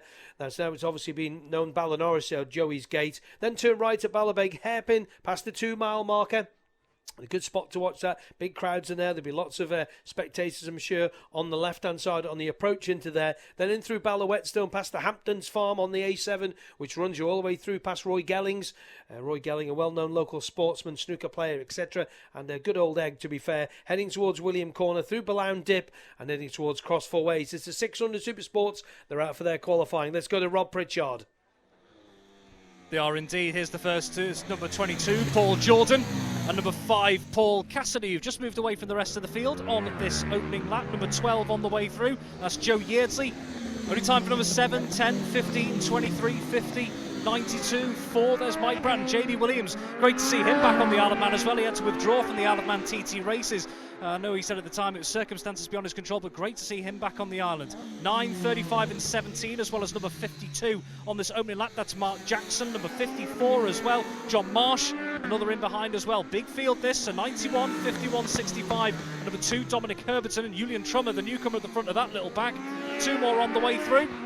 And then it's number 11, Connor Cummins on his return. And number 25 is Andrew Hurd on the way through as well. So yeah, Connor Cummins making a comeback after 12 years away. Number 37, Victor Ortega. To you, Chris. This is just a little bit quicker. Wow, Paul Jordan, the first bike through on 22. Paul Jordan goes through. He's quick, isn't he? Second bike goes through. 2 more into view. Number 12 and number 7 go through. And number 15 all through there. 12, 15 and 7. 12, Joe Yeardsley. Wow, streaming through here. Paul Jordan, Paul Cassidy, Nathan Harrison, Marcus Simpson, Mike Brown, Peter Hickman, Dave Rigby, Jamie Williams, all going through. That's the 8 bikes now, 10 bikes through there now. 2 more go through, Barry Ferber, Grant Thompson, streaming through. 54 also heading through there as well, John Marsh. Quick, Kieran Brocky, Mark Jackson, Sam West. But the leader on the road is 22, Paul Jordan. Running course for the Jackson Racing Team, the Ducati V2 that he's on. We looked a bit further down. Dom Herbertson gone through. Julian Trummer, Eddie Wormwald through. Radley Hughes, Wayne Avis, 11 Connor Cummins, 25 Andrew Hurd, all going through. 2 together. Oh, Paul Cranston. That was Paul Cranston. He goes through on the 93 machine. Looked like Tom Snow just heading through there as well on 27. It was Snowy as 41 goes through as well. 41, of course, is Russell Brook. Who else has gone through? Victor Ortega, Dennis Booth, Dan Sale, Russell Brook, as we said, have all gone through. It's lap number 2 of the Yellow Super Sports. Let's get back out to Cross Four Ways and Rob. So here we are, first flying laps, and number 22, Paul Jordan, first at Cross Four Ways on this first timed lap. He's pulled away from the next man on the road. That's number 5, Paul Cassidy. Then who's next interview? It's Joe Yeardsley. Then we've got number 7, Michael Evans. Number 15, Nathan Harrison. So a Manx trio on the way through. In fact, a Manx quartet, because number 23, Marcus Simpson, is on the way through. One name you mentioned who's back as well. Number 14, Sam West. Good to see him back as Peter Hickman. Jamie Williams. And then number 50, David Rigby, on the way through as well. There's number 9, Barry Ferber. Number 17, Grant Thompson as well, the Port St Mary man on the way through. So those are your latest machines through cross 4 ways on this opening time lap. You mentioned number 14, Sam West. He had a torrid time at the TT, didn't he? Had to withdraw from the event because of mechanical issues with his machines. Number 52, Mark Jackson. There's 35, 14, 65, and number 54. So that's John Marsh at the back of that little group there. Another newcomers, there's Julian Trummer. Number 95 on the way through is Eddie Warmold, impressed at the MGP last year.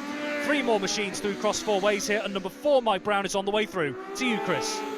Yeah, Paul Jordan, the first man back through. Well done to Paul Jordan. He's gone through. Next bike through is 5.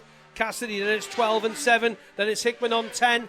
106.7 for Paul Jordan. Nathan Harrison, 105.5. Nathan Harrison, 105.49. But Marcus Simpson up the second on the 23 machine. 2 minutes 24.8, 105.8. 3 more. Jamie Williams, 92. 50 Dave Rigby. 10 Peter Hickman, all gone through. Barry Ferber just jumps up as well. Grant Thompson in the 5th and 6th. But at the moment it's Paul Jordan, quickest on track. 2 minutes 23.364, 106.721 mile an hour. Couple more. 52 Mark Jackson, 65 Michael Sweeney. Sweeney Miko moves up to 8th position with a 233.2, 99.8. Julian Trummer 91, 95 Eddie Wormel goes through. 2 together. Connor Cummins on 11 and 4 Mike Brown. Mike Brown down in 21st place at the moment. As 25 goes through, Andrew Hurd. So Andrew through there now, the Preston rider and the ZX6R Kawasaki. But at the top, Paul Jordan, he's quickest, 106.72. Back to Rob. I'm just wondering as well if anyone can get some clarity here. This looks like the yellow-plated machines out there. We don't seem to have Michael Dunlop out in this session as well. He is entered in the Super Sport class, so maybe if anyone could provide some clarity at some point as to why he's not out in this session, we will see what we can get.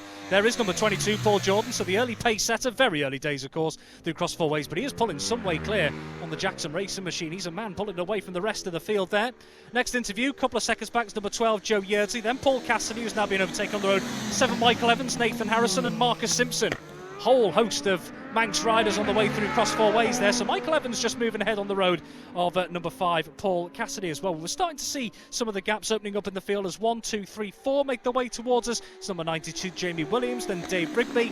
Then there's Peter Hickman, followed closely in tow by Barry Ferber and Grant Thompson. Looking outside the top 10 then, that we heard Chris starting on a few moments before. Connor Cummins and Eddie Warmold sitting just outside the top 10 on these opening time laps. Again, very early days indeed. And both of them quicker on those opening sessions than number 10, Peter Hickman, who of course the newcomer.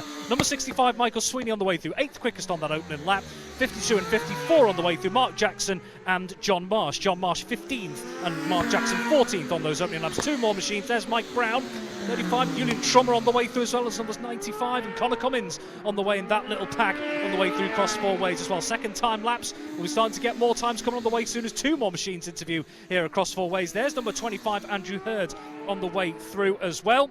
Looking a little bit further down then, so we mentioned number 14, Sam West, 16th quickest so far behind number 54, John Marsh on those opening time laps. Then number 25, Andrew Hurd, 17th quickest, number 91, Julian Trummer, 18th quickest at the moment, and then making up the top 20, number 20, Wayne Avis, number 51, Radley Hughes, another machine coming past as well there. This number 27, Tom Snow. So let's see how we're looking on these next few laps. We've already had the leading groups through. So Paul Jordan still quickest at the moment. He's 2.3 seconds clear of number 7, Michael Evans. There's Dennis Booth and Dan Sale on the way past us at cross 4 ways as well. Marcus Simpson moves up to 3rd on these second times laps, only 500ths of a second. There's number 46 on the way past is Emmett Burke, 37 Victor Ortega, distinctive look, and number 41 Russell Brook. So it's Paul Jordan, Michael Evans, Marcus Simpson on these second time laps that are your quickest 3 so far. Then just 0.3 of a second back on Simpson in 3rd.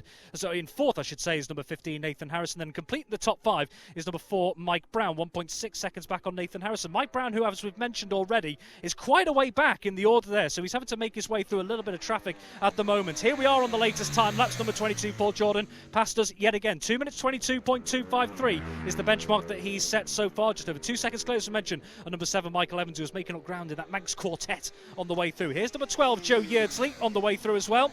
Number 7, Michael Evans. To you, Chris. Thank you very much to Rob out there. Across 4 ways, we just had Paul Jordan go through. We just had a note from the team of Michael Dunlop. He hasn't got the Ducati with him, so he hasn't. The number 6 machine will not be in the Super Sport race, so they have not got that machine with us. But at the front, you quite rightly said, Paul Jordan with a 222.25 with about 1 minute to go in the session. Michael Evans second. Number 7, 23, Marcus Simpson. 15, Nathan Harrison. 4, Mike Brown. 4.4 seconds covers the top 5 as we look up towards Castletown corner. 65, Michael Sweeney. He made a jump. Let's have a listen to this Ducati. And that is Paul Jordan going through 2 minutes 21.397, 108.206 mile an hour. He's 3.2 ahead of Michael Evans on the 7 bike. And there is Michael Evans going through. 23, Marcus Simpson. 15, Nathan Harrison. All going through. 5, Paul Cassidy goes through. Paul Cassidy up to 9th position so far with a 229.3, 102.469. Of course, on that Ducati Panigale like Paul Jordan at the front. So it's Jordan from Evans, from Simpson, from Harrison. As we're looking out for the checkered flag, it won't be too far away. In fact, there it is there now. 92, Jamie Williams. Grant Thompson up to 6th on the 17 bike. Grant Thompson on the 17 bike. He's up to 6th place with a 2 minutes 27.163, 103.966. A 65, Michael Sweeney. Michael Sweeney up to 5th place now with a 224.89, 105.596. And there's Mike Brown. Oh, Mike Brown, 5th position for Mike. 223.576, 106.564.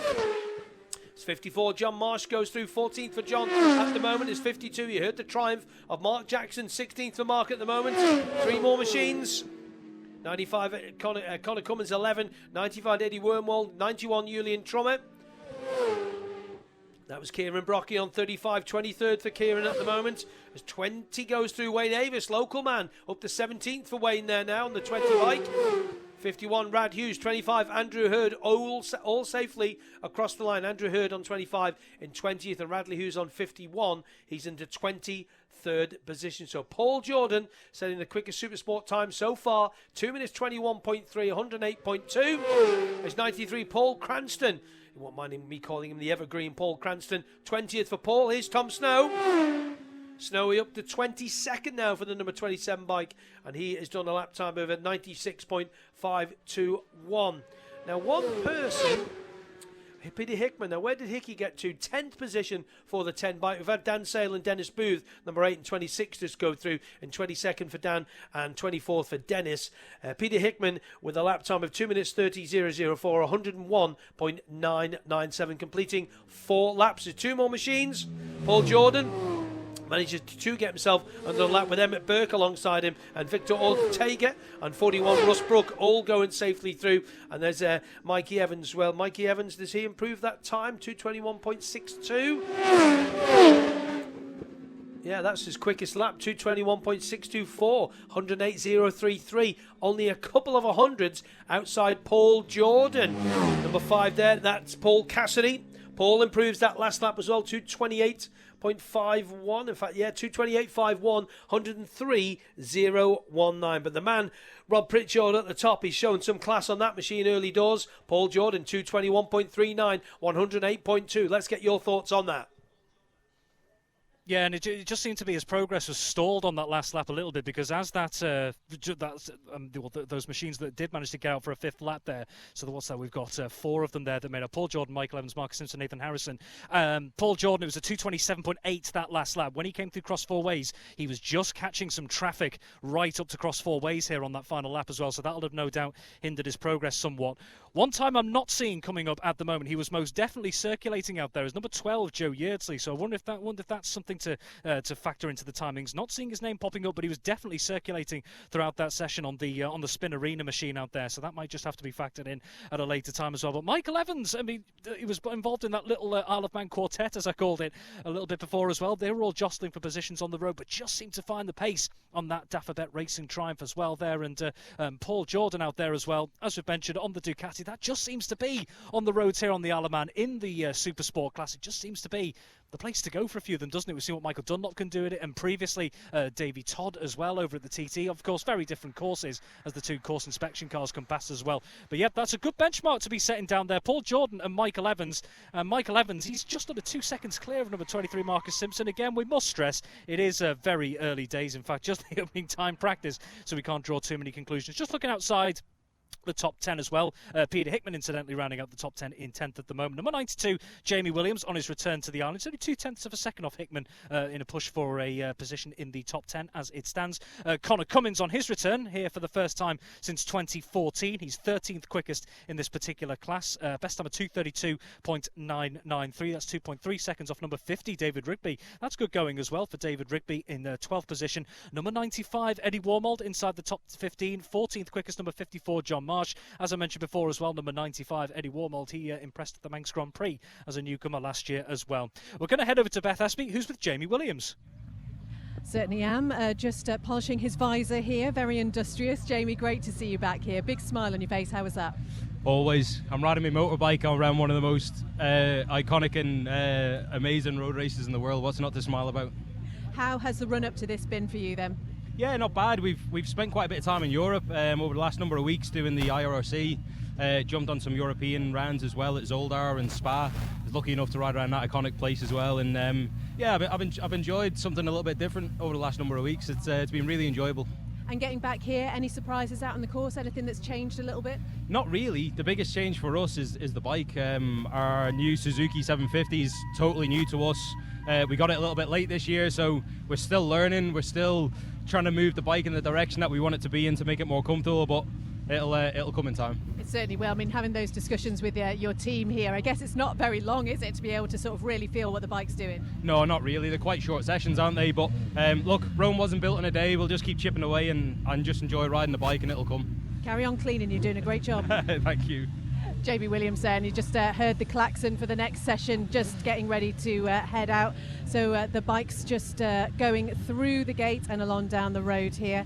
And somebody else who's sporting an orange vest this time is Martin Morris. Lovely to see you here. How was that first ride out? Yeah, it's only two-sided laps, I think.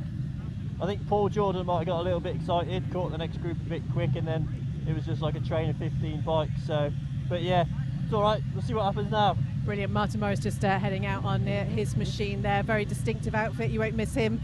All orange, but quite a few in this session. So there's going to be a lot of people to see as they head down the road. And yeah, just trying to make the most of the sunshine here. Victor Ortega just coming through where we are in the holding bay here. The bikes, when they've been on their lap round, they come into the scrutineering tent here at the back, just get checked over before they take their place back into the area of the holding paddock, wherever they are. Everybody's sort of made up their own little space, and this will be their little patch of land for the next few days. But from where I'm standing here, I can just see them all heading down to the dummy grid, and the marshals just putting them into position. They'll be led off again by a travelling marshal, and it looks like the bikes are out on the course, Chris. Thank you very much to Beth down there. Nice to hear the thoughts of Jamie Williams. He's been going some great guns out there. So these are the Super Sports with the different colour background on them.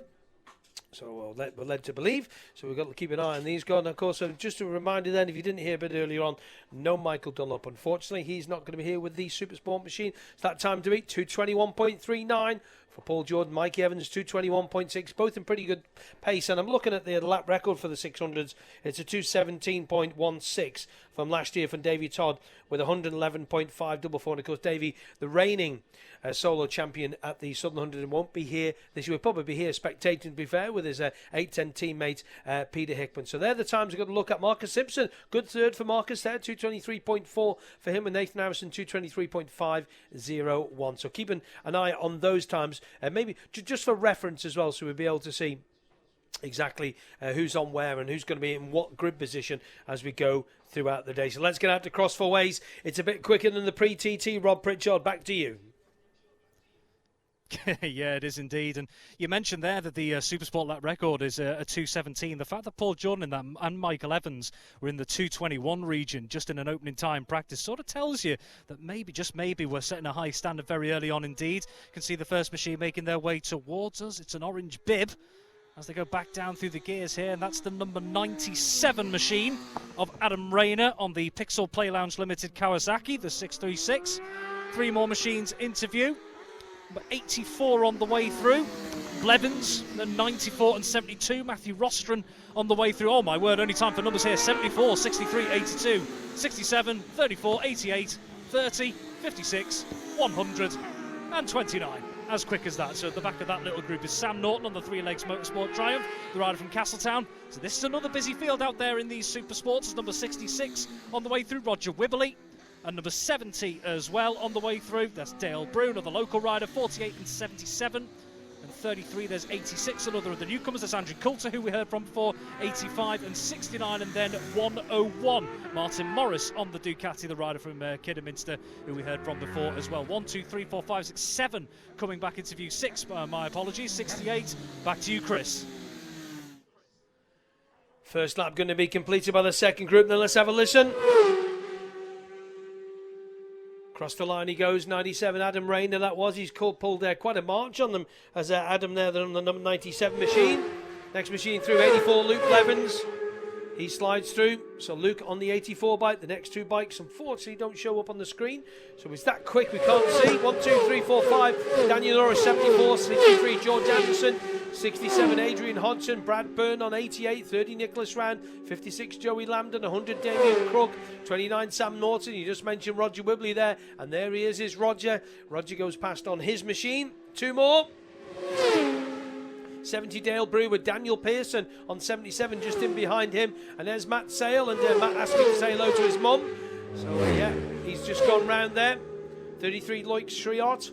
86, Andrew Coulter. 85, Andy Lovett. 101, Martin Morris. And 69, Ian Solu. So there's all your leading 20 machines. Make that 21, 22, 23, 24, 25, 26, as quick as I can say it. Back to Cross Four Ways.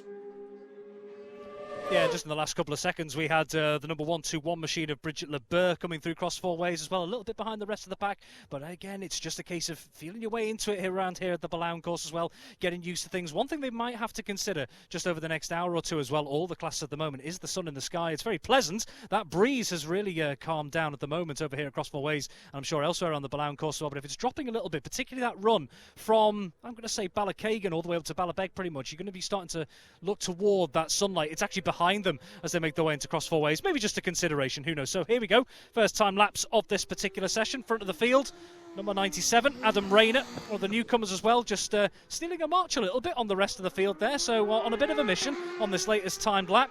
Next to interview, number 72, Matthew Rostron is second on the road. And then there's number 84, Luke Blevins, the rider from Ramsey, on the way through on the D-Force Racing Honda. So a bit of a gap then between the leading three. And then, oh my word, here we go. This is some group, this. Again, only time for numbers here. We've got 67, 63, 88, 94, 30, 56, 74, 100, 82, 34, 66 and 29. That is some spectacle through Cross Four Ways there. All nice and steady on the way through, and on the exit toward Church Bend is number 77 a couple of seconds back. Daniel Pearson on the Triumph on the way through. But that is a busy old field out there. Number 70 this time on this latest lap is Dale Brew. Number 48, 33, 86, 85 and 101 Martin Morris. So where are we looking there? On the opening laps, sighting laps if you like, it was Adam Rayner. Back to you, Chris. Yeah, Adam Rayner, as you quite rightly say, leader on the road. Across the line he goes, 244.7 in the second group of 600s, 92.879. Second man over the rise, 72, Matthew Rostron, and Matthew goes quickest. 44, 84, that is Luke Blevins, I beg your pardon, just gone through there. Luke with a time of 92.007 speed-wise, but Matthew Rostron on 72, he's quickest at the moment, at 241.8, 94.5. 67, Adrian Hodgson. 63, Joey Lambden. We'll just let them settle. There's a great group. 1, 2, 3, 4, 5, 6, 7. Somebody touring in there, unfortunately. That's 94. It is Daniel Nelms. Daniel Nelms is touring there. Roger Wibbly on 66. He went through in that group, and he is slotted in to 5th place. But top of the pile, 77, Daniel Pearson. A 241.7 for him. That's a 94.617. Andrew Coulter, goodness me, 101. Martin Morris goes through, screen jumping around everywhere. So Martin Morris on that 101 Ducati, 249.3, 90.327. 68, Roddy Taylor goes through. Roddy going well on that machine, the MV Augusta F3 machine, the Fleet Rider. Roddy into 7th place, Ashley Robson. Young lady on the number 79 bike up to 6th for Ashley there now, 90.996. But with the news that it's Daniel Pearson, the one to watch out for in this class, number 77 for number 72, Matthew Rostron, only separated by 0.111. Another rider across the line there, that's 96, Ben Wilkinson. He's just gone through, has Ben, of course. Ben, the rider from Birmingham, on his Yamaha R6. Two more.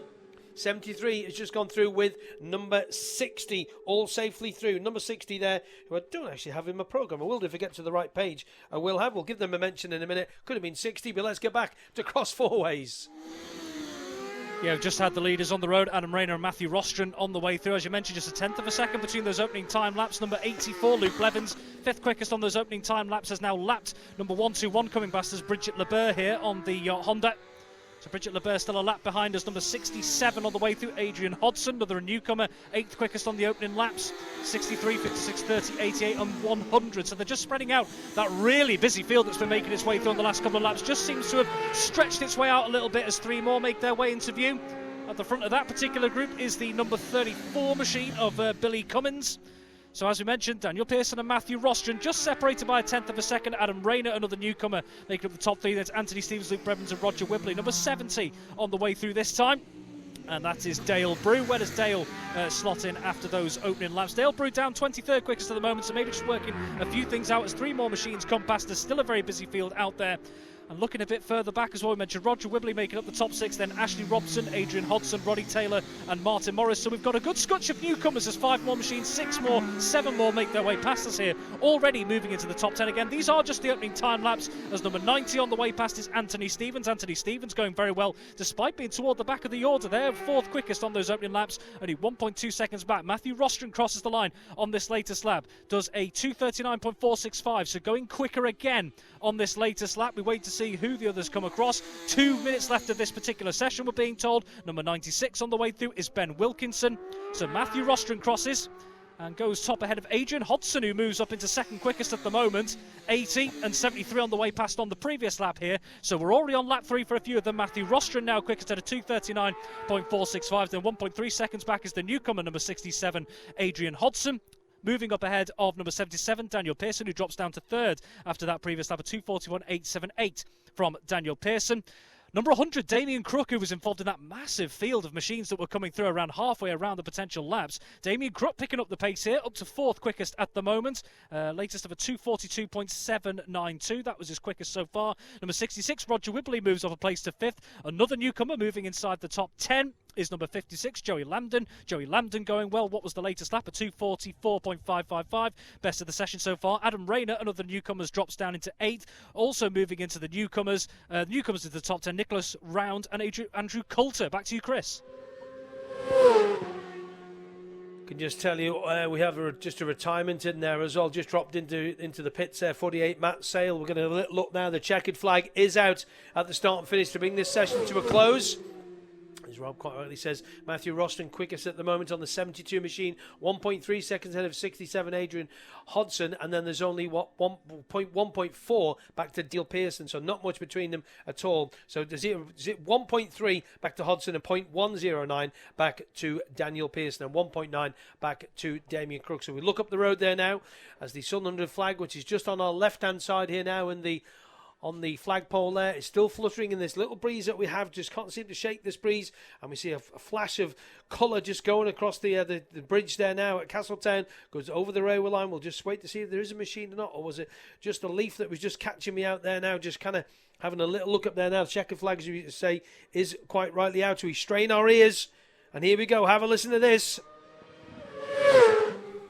That's Matthew Rostron through again, 2 minutes 37.14. 97 Adam Rayner, he completes as well, both doing their 4 laps. 2 minutes 37.146 for the 72 machine of Matthew Rostron, 97.362. 2 more machines into view. 84 is Luke Blevins. Luke stays in 14th place.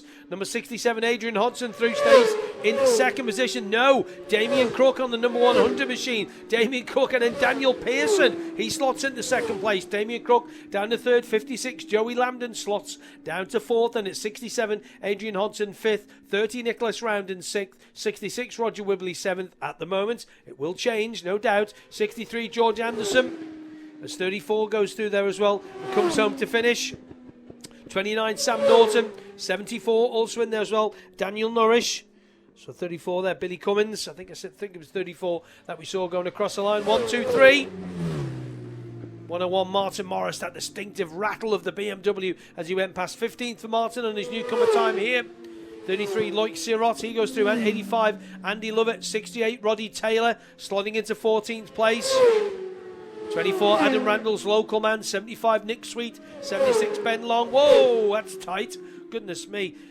Blake O'Hare and Amy McKeown across the line in 21st and 23rd respectively is 79 Ashley Robson, 90 Anthony Stevens slotting into 13th, and still they come towards us into the sunlight here on the start and finish here at the 1.25 mile Motor Al Balaun circuit. At one point we had 34 machines out on track at the moment.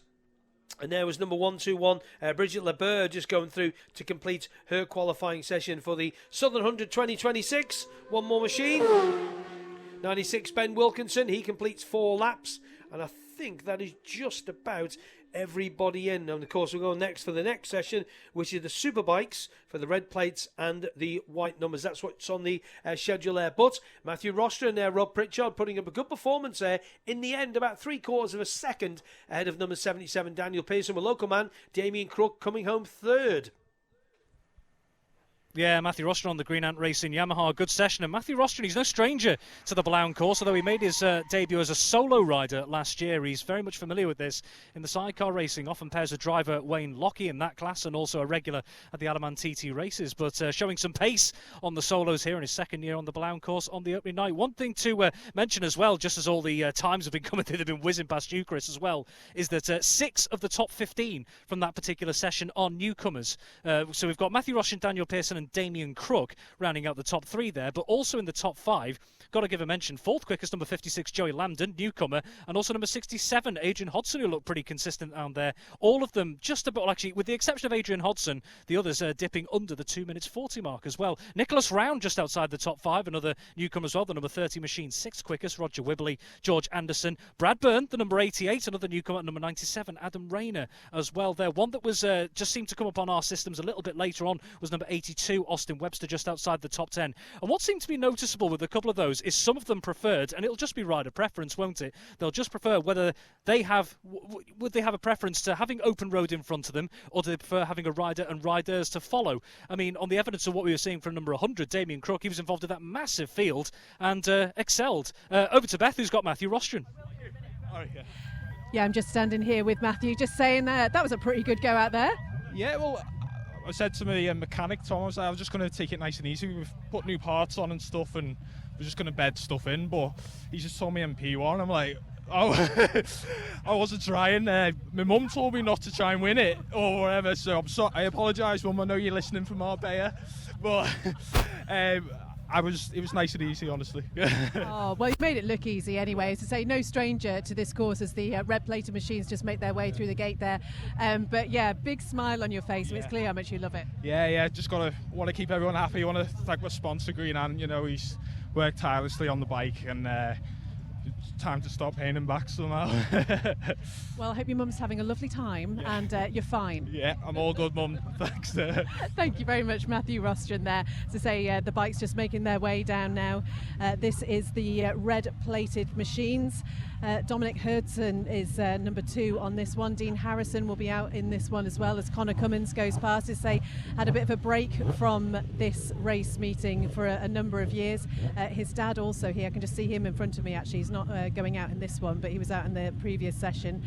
Billy Cummins, the decorator, very colourful wording on the back of his leathers. You won't miss him, but Connor just walking out.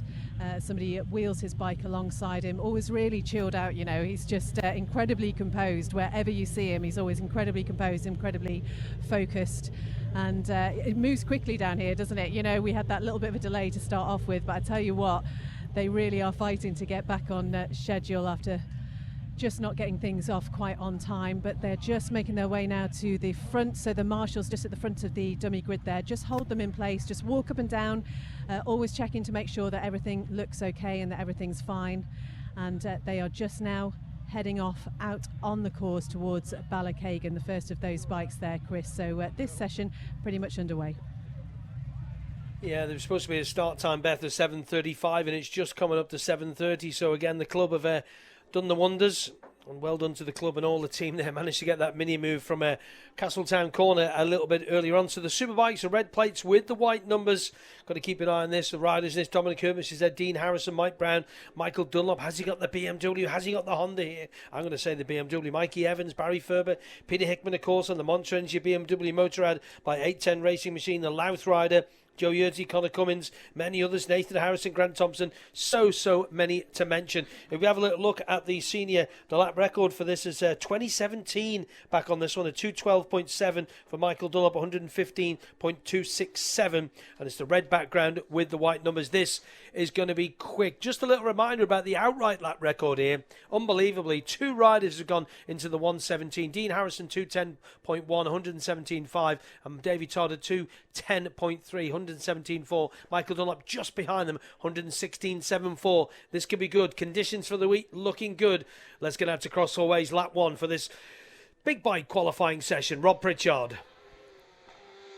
Here we go, number 44, Rob Hodson at the front. Then we've got numbers 42 and 23, that's Marcus Simpson, Nathan Harrison. Number 91, Julian Trummer getting quick out the blocks there. You mentioned the outright lap record then, of at 117. I think it was Harrison and Todd as Brown, Ferber, Yerdsley and Jordan on the way through. In fact, one rider's just gone down the slip road and just stopped. That's number 9, Barry Ferber.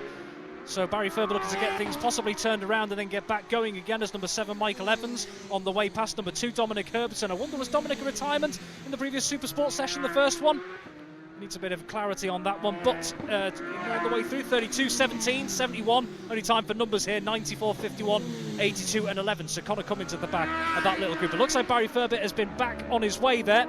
Just seems to just run a little bit long here at Cross Four Ways. There's Dean Harrison.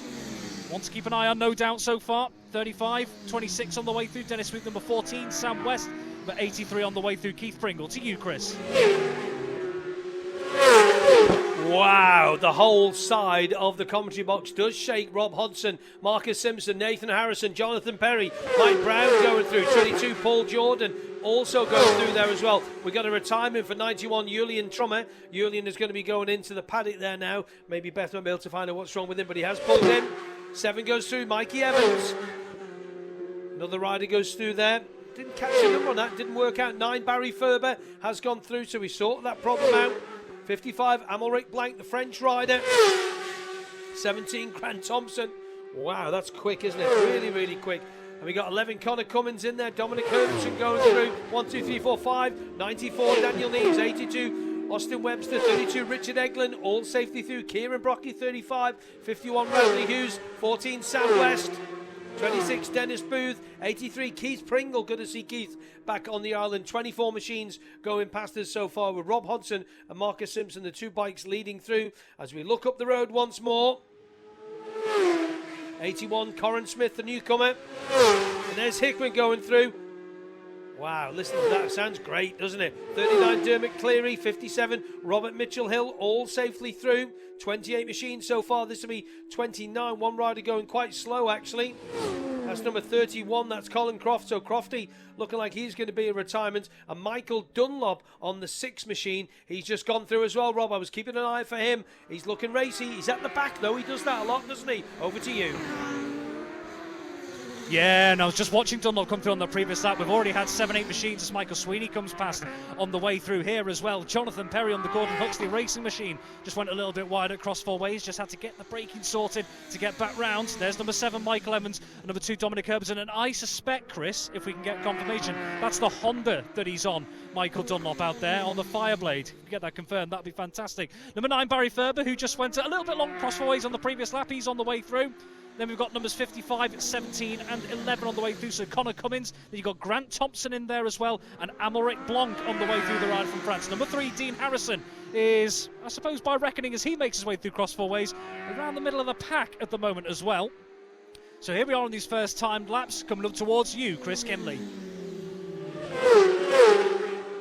And as Paul Jordan just letting the timing screen just settle there. Mike Brown has gone through on 4, but he hasn't shown up on the transponder system. It's Paul Jordan with a 2:17.2 who's quickest so far. So Paul, the quickest rider out on track with 111.44. 7 and 2 Dominic Herbertson, 7 Michael Evans, Dom Herbertson up to 5th. Rob Hodson just in 9th there, and Mikey Evans on the 7 bike, he's in 8th.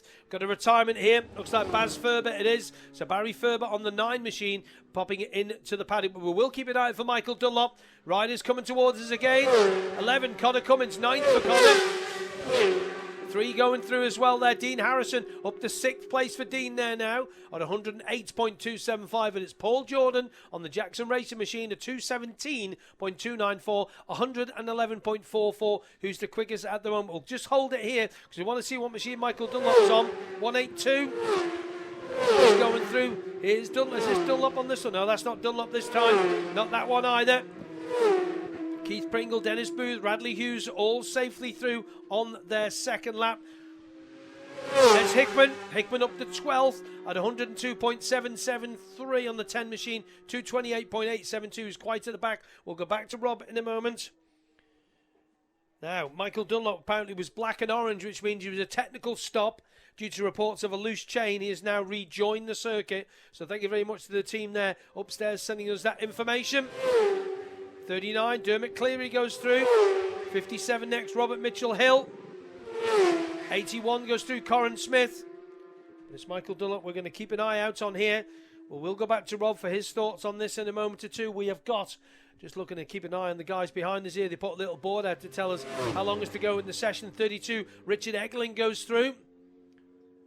And I'm just looking up the road. Don't see Michael Dunlop. Rob, have you seen Michael Dunlop come through you on this lap at all?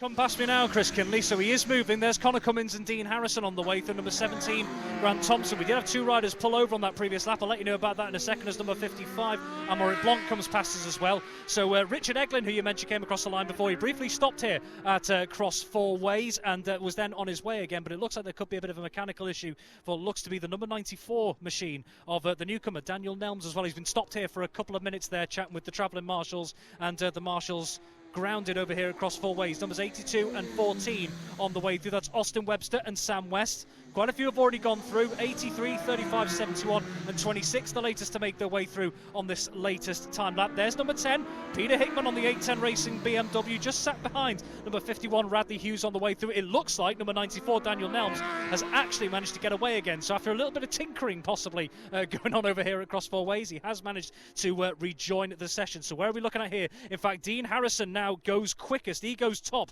of the standings, a 2:17.003 from Dean Harrison on that latest lap. So he goes top ahead of number 22, Paul Jordan, 0.291 seconds behind. A 2:17.294 is his best so far, as number 39, Dermot Cleary, another of the newcomers, on his way through Cross Four Ways. Completing the top 3 at the moment is number 44, Rob Hodson.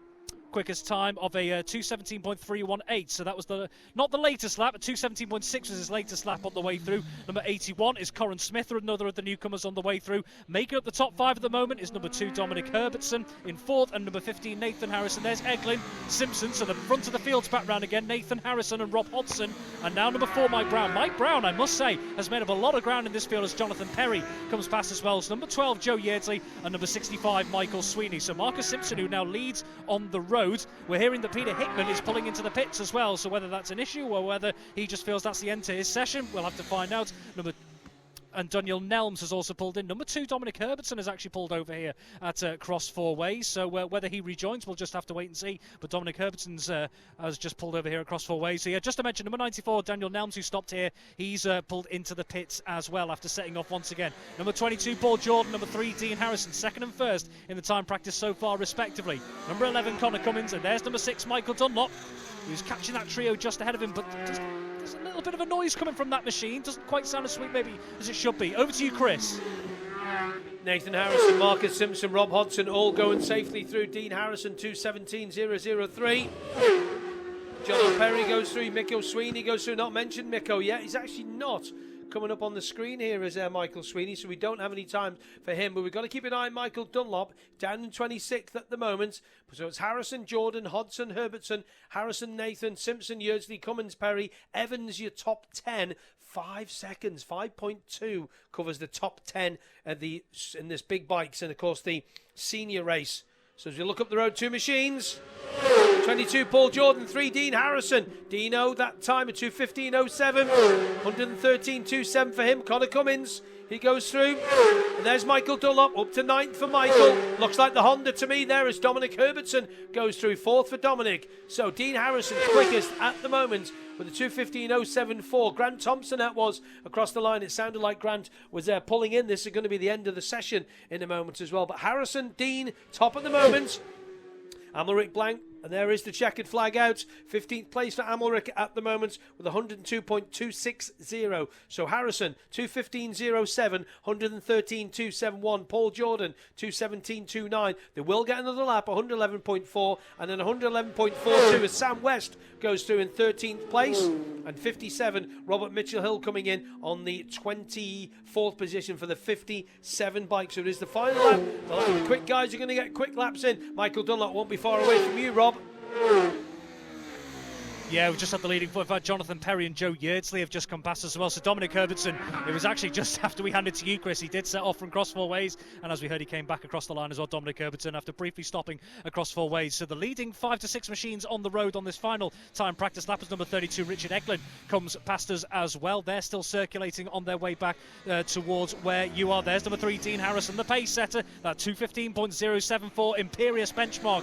Number 22, Paul Jordan on the way past, and number 11, Connor Cummins as well. So Harrison 2.2 seconds clear of Paul Jordan's quickest second. There's number 6 Michael Dunlop and number 2 Dominic Herbertson, so they both got out for laps again. Just looking at Dunlop on the exit on the previous lap when he came past us, Chris, we heard that little bit of skittering. It sounded a little bit like under braking, the bike looking stable, but it just didn't sound quite right. And just as we saw him exiting cross 4 ways, he just seemed to be looking down to the left of his bike as well. So wonder, we did hear obviously of the issue that he maybe had earlier in the session that meant that it was a little bit of time taken to get back into the swing of things, but maybe just some things to work out for the TT's most successful rider of all time. So Dean Harrison still the quickest, 2:15.074. To you, Chris.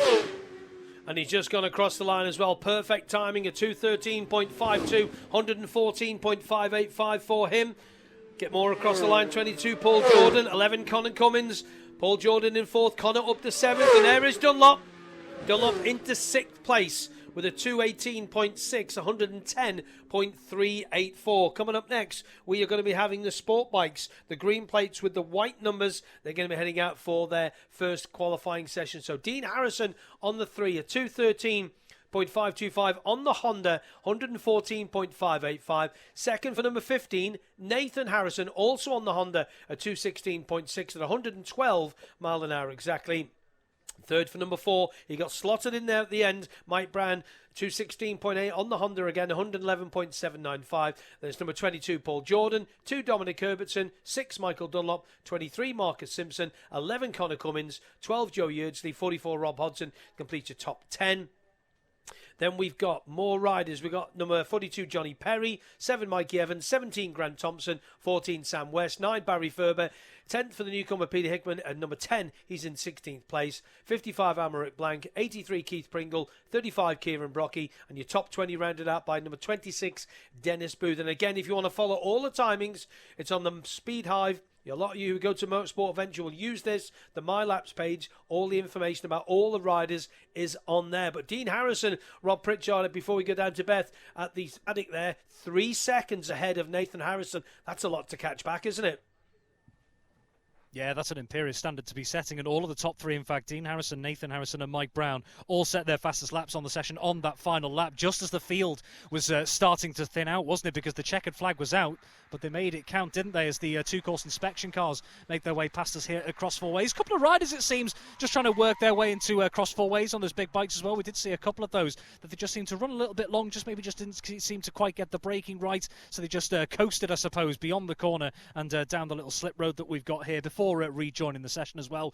We saw Daniel Nelms, the newcomer. He had to stop here for a couple of minutes just to tinker a few things, and then he was set back on his way before pulling into the pits. So maybe it was a case of let's just bring it back and let's get everything sorted.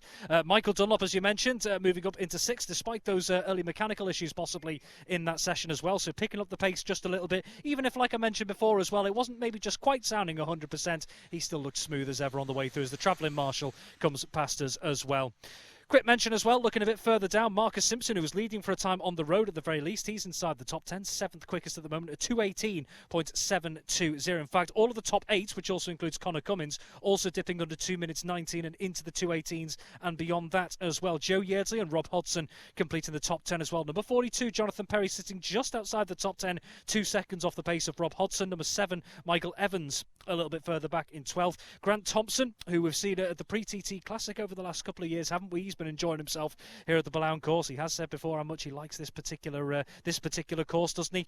Sam West, 14th quickest. Number 9, Barry Ferber, who, as we mentioned it before as well, went a little bit long across 4 ways, but recovered and into the top 15. And number 10, Peter Hickman, 16th quickest. That was the quickest at 2:28.872, but he only went out and did 3 laps. Barry Ferber only did 2 as well. So Peter Hickman naturally just working his way in, and then completing the top 20, 17th, 18th, 19th, and 20th. So in order, it's Amorit Blanc, Keith Pringle, Kieran Brocky, and Dennis Booth as well. Let's have a quick look and see what some of the newcomers did. Number 71, Stevan Balavoine. I hope I've pronounced that correctly. If I need to be corrected, please do let me know.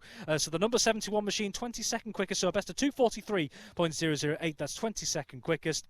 We had number 39, Dermot Cleary, 24th quickest in that session, a 2:47.584, and then just looking a little bit further back at 2 of the other newcomers. Number 81, Corin Smith out there, 2 minutes 58.980 was Corin Smith's best lap, and then number 94, Daniel Nelms. That was a 5:37. That was just on the first timed lap. In fact, Daniel Nelms, of course, pulled into the pit after that. So yes, Chris, to come back to your point after mentioning all those stats that I've now just thrown at everyone there, Dean Harrison, that is some statement to be making in the opening qualifying session for the big bikes. Back to you. It is, and we've got the little bikes, as they call them, coming out next. The sport bike class with a few Super Twins in there, and Chris Boyd, our TT Statman, is here having a bit of a view here as well. Just pointed out, no Jamie Coward, bit of a shame. Jamie, a last-minute pull-out, supposed to be on the Malenko by Padgett's pattern. Only one other pattern in the field. That's number 44. We'll get that confirmed when he comes out on track. I'm pretty sure he'll have it here with him. The 650 pattern of Rob Hodgson on the 44 by the SMT machine. And let's go back down to the paddock, Beth. And it's going to get a bit noisier now with the sound of these twins heading out on circuit. Beth. Yeah, it certainly is. Just behind us here, Dan Sale has just started his twin up. It's sounding absolutely beautiful, though. Dan, always a very relaxed competitor, looking pretty chilled out. Dan? Sorry, I know you're busy there. How are you feeling? You all right? Yeah, good, yeah. Machine sounding pretty good. How's the setup and everything going? Yeah, it's going to be pretty good. We were just saying there before, I think me and Molly are the only ones here with a 2-stroke. He's got the 2-stroke sidecar, I got the 2-stroke solo. Is that a deliberate decision? No, it's just the way it panned out, and nobody else is stupid enough to bring one. What's it like for you then, coming back to this event? It's obviously a course you know well. Yeah, no, I love it down here. Like, really, I have a bit of a spot for down here. I always have a lot of fun, and yeah, it's always well run, and also I love it coming down here. Brilliant. Well, great to talk to you, Dan. Have a good session out there tonight. All right, thank you. And just wandering over here, Dan Nourish is a newcomer to the Southern 100, but not a newcomer to the Blount course because he did the pre-TT, and I'm just loitering by his machine. Dan, sorry, how you feeling? All right? Yeah, well, first time round here on the R6, so it's a completely different animal to the old CBR, but we'll see how we go. Enjoying it. Yeah, I mean, pre-TT, oh gosh, just getting out the way here, you can hear the klaxon going in the background. So these machines, these green-plated machines, all heading now down towards the gate, and it's gone a little bit darker down here. I tell you, it's a little bit colder than it was earlier. That breeze has picked up a little bit, but it's amazing how quickly the weather turns. But you can just see the machines then heading down through the gate. Everybody's still quite relaxed, although there's a bit of a scramble to get through there, as you can just see some of them going quite close to each other. I'm standing right in the way there. Paul Cassidy just going past. Again, this is a big session, a lot of riders out in this one, and as you say, it's going to be a lot noisier than it was before, as we see the number 41 machine just backing up a little bit just to get the right turn so he can get through the gate there. And number 49 goes past, and number 69 They are literally coming from every single direction, and I can see Dan Pearson. He's a pretty distinctive rider. You can see his beard at the bottom of his helmet. You won't miss him. Yellow leathers, yellow bike, yellow trims of the wheel as Blake Kelly just squeezes through. There's another distinctive rider here from the Isle of Man, all in that pink leathers and the pink bike. And just all making their way down now to the dummy grid to get this session underway. And as Chris said a little bit earlier, honestly, I tell you, the timekeeping down here is phenomenal. Doesn't matter whether there's a little bit of a delay or not at the beginning. They absolutely always somehow manage to pull it back, make sure that everybody gets their session in as the broom wagon just pulls up, presumably bringing some of the machines that might have stopped a little bit earlier out on the course. But all of the riders now just making their way down through the gate. This is definitely going to be a big field, a number of people to look out for in this one. So wherever you are sitting, you're going to have an absolutely great view and some great sounds of these machines as they go past. Be interested to see how Dan Sale does, as he said, the only two-stroke solo machine down here. So the gate here is closed. It's absolutely fantastically organised as the bikes now just making their way to the front, just being held there, and off they go. They are on their way round, Chris. Just having a little message there from the clerk of the course. If somebody could write that down, and then I'll be able to relay that in a minute. So the runners, leaders are out on the green plates with the sport bikes there, heading out. And it will be quite nice to hear Dan Sale coming through in that 250 Honda, the Falcon machine. The Sulby rider there, and like he quite rightly says, I can't wait to hear Dave Molyneux on that sidecar a little bit later on. All sorts of different machines in there. You got Super Twins, you got Dominic Herberson with the 660 Triumph sport bike machine riding for the KTS Triumph Factory Racing team. We had Paul Cassidy as a guest down there at the square there today. He's riding the 800 Suzuki GSX 8R for the Pellabrew Racing team, so that'll be an interesting bike to look around. And Joe Yeardsley one to watch for on the Flitwick Motorcycles Yamaha R7. But it's lap one for the qualifying for the sport bikes, etc. And let's get out to Rob. Yeardsley, Jordan, Jamie Williams and 99 Stephen Gorton on the way through on this sighting lap. Number 42 Jonathan Perry. And number 18 as well, Michael Bampton. Number 44, Rob Hodson, winner in this class last year. That SMT racing pattern sounding smooth.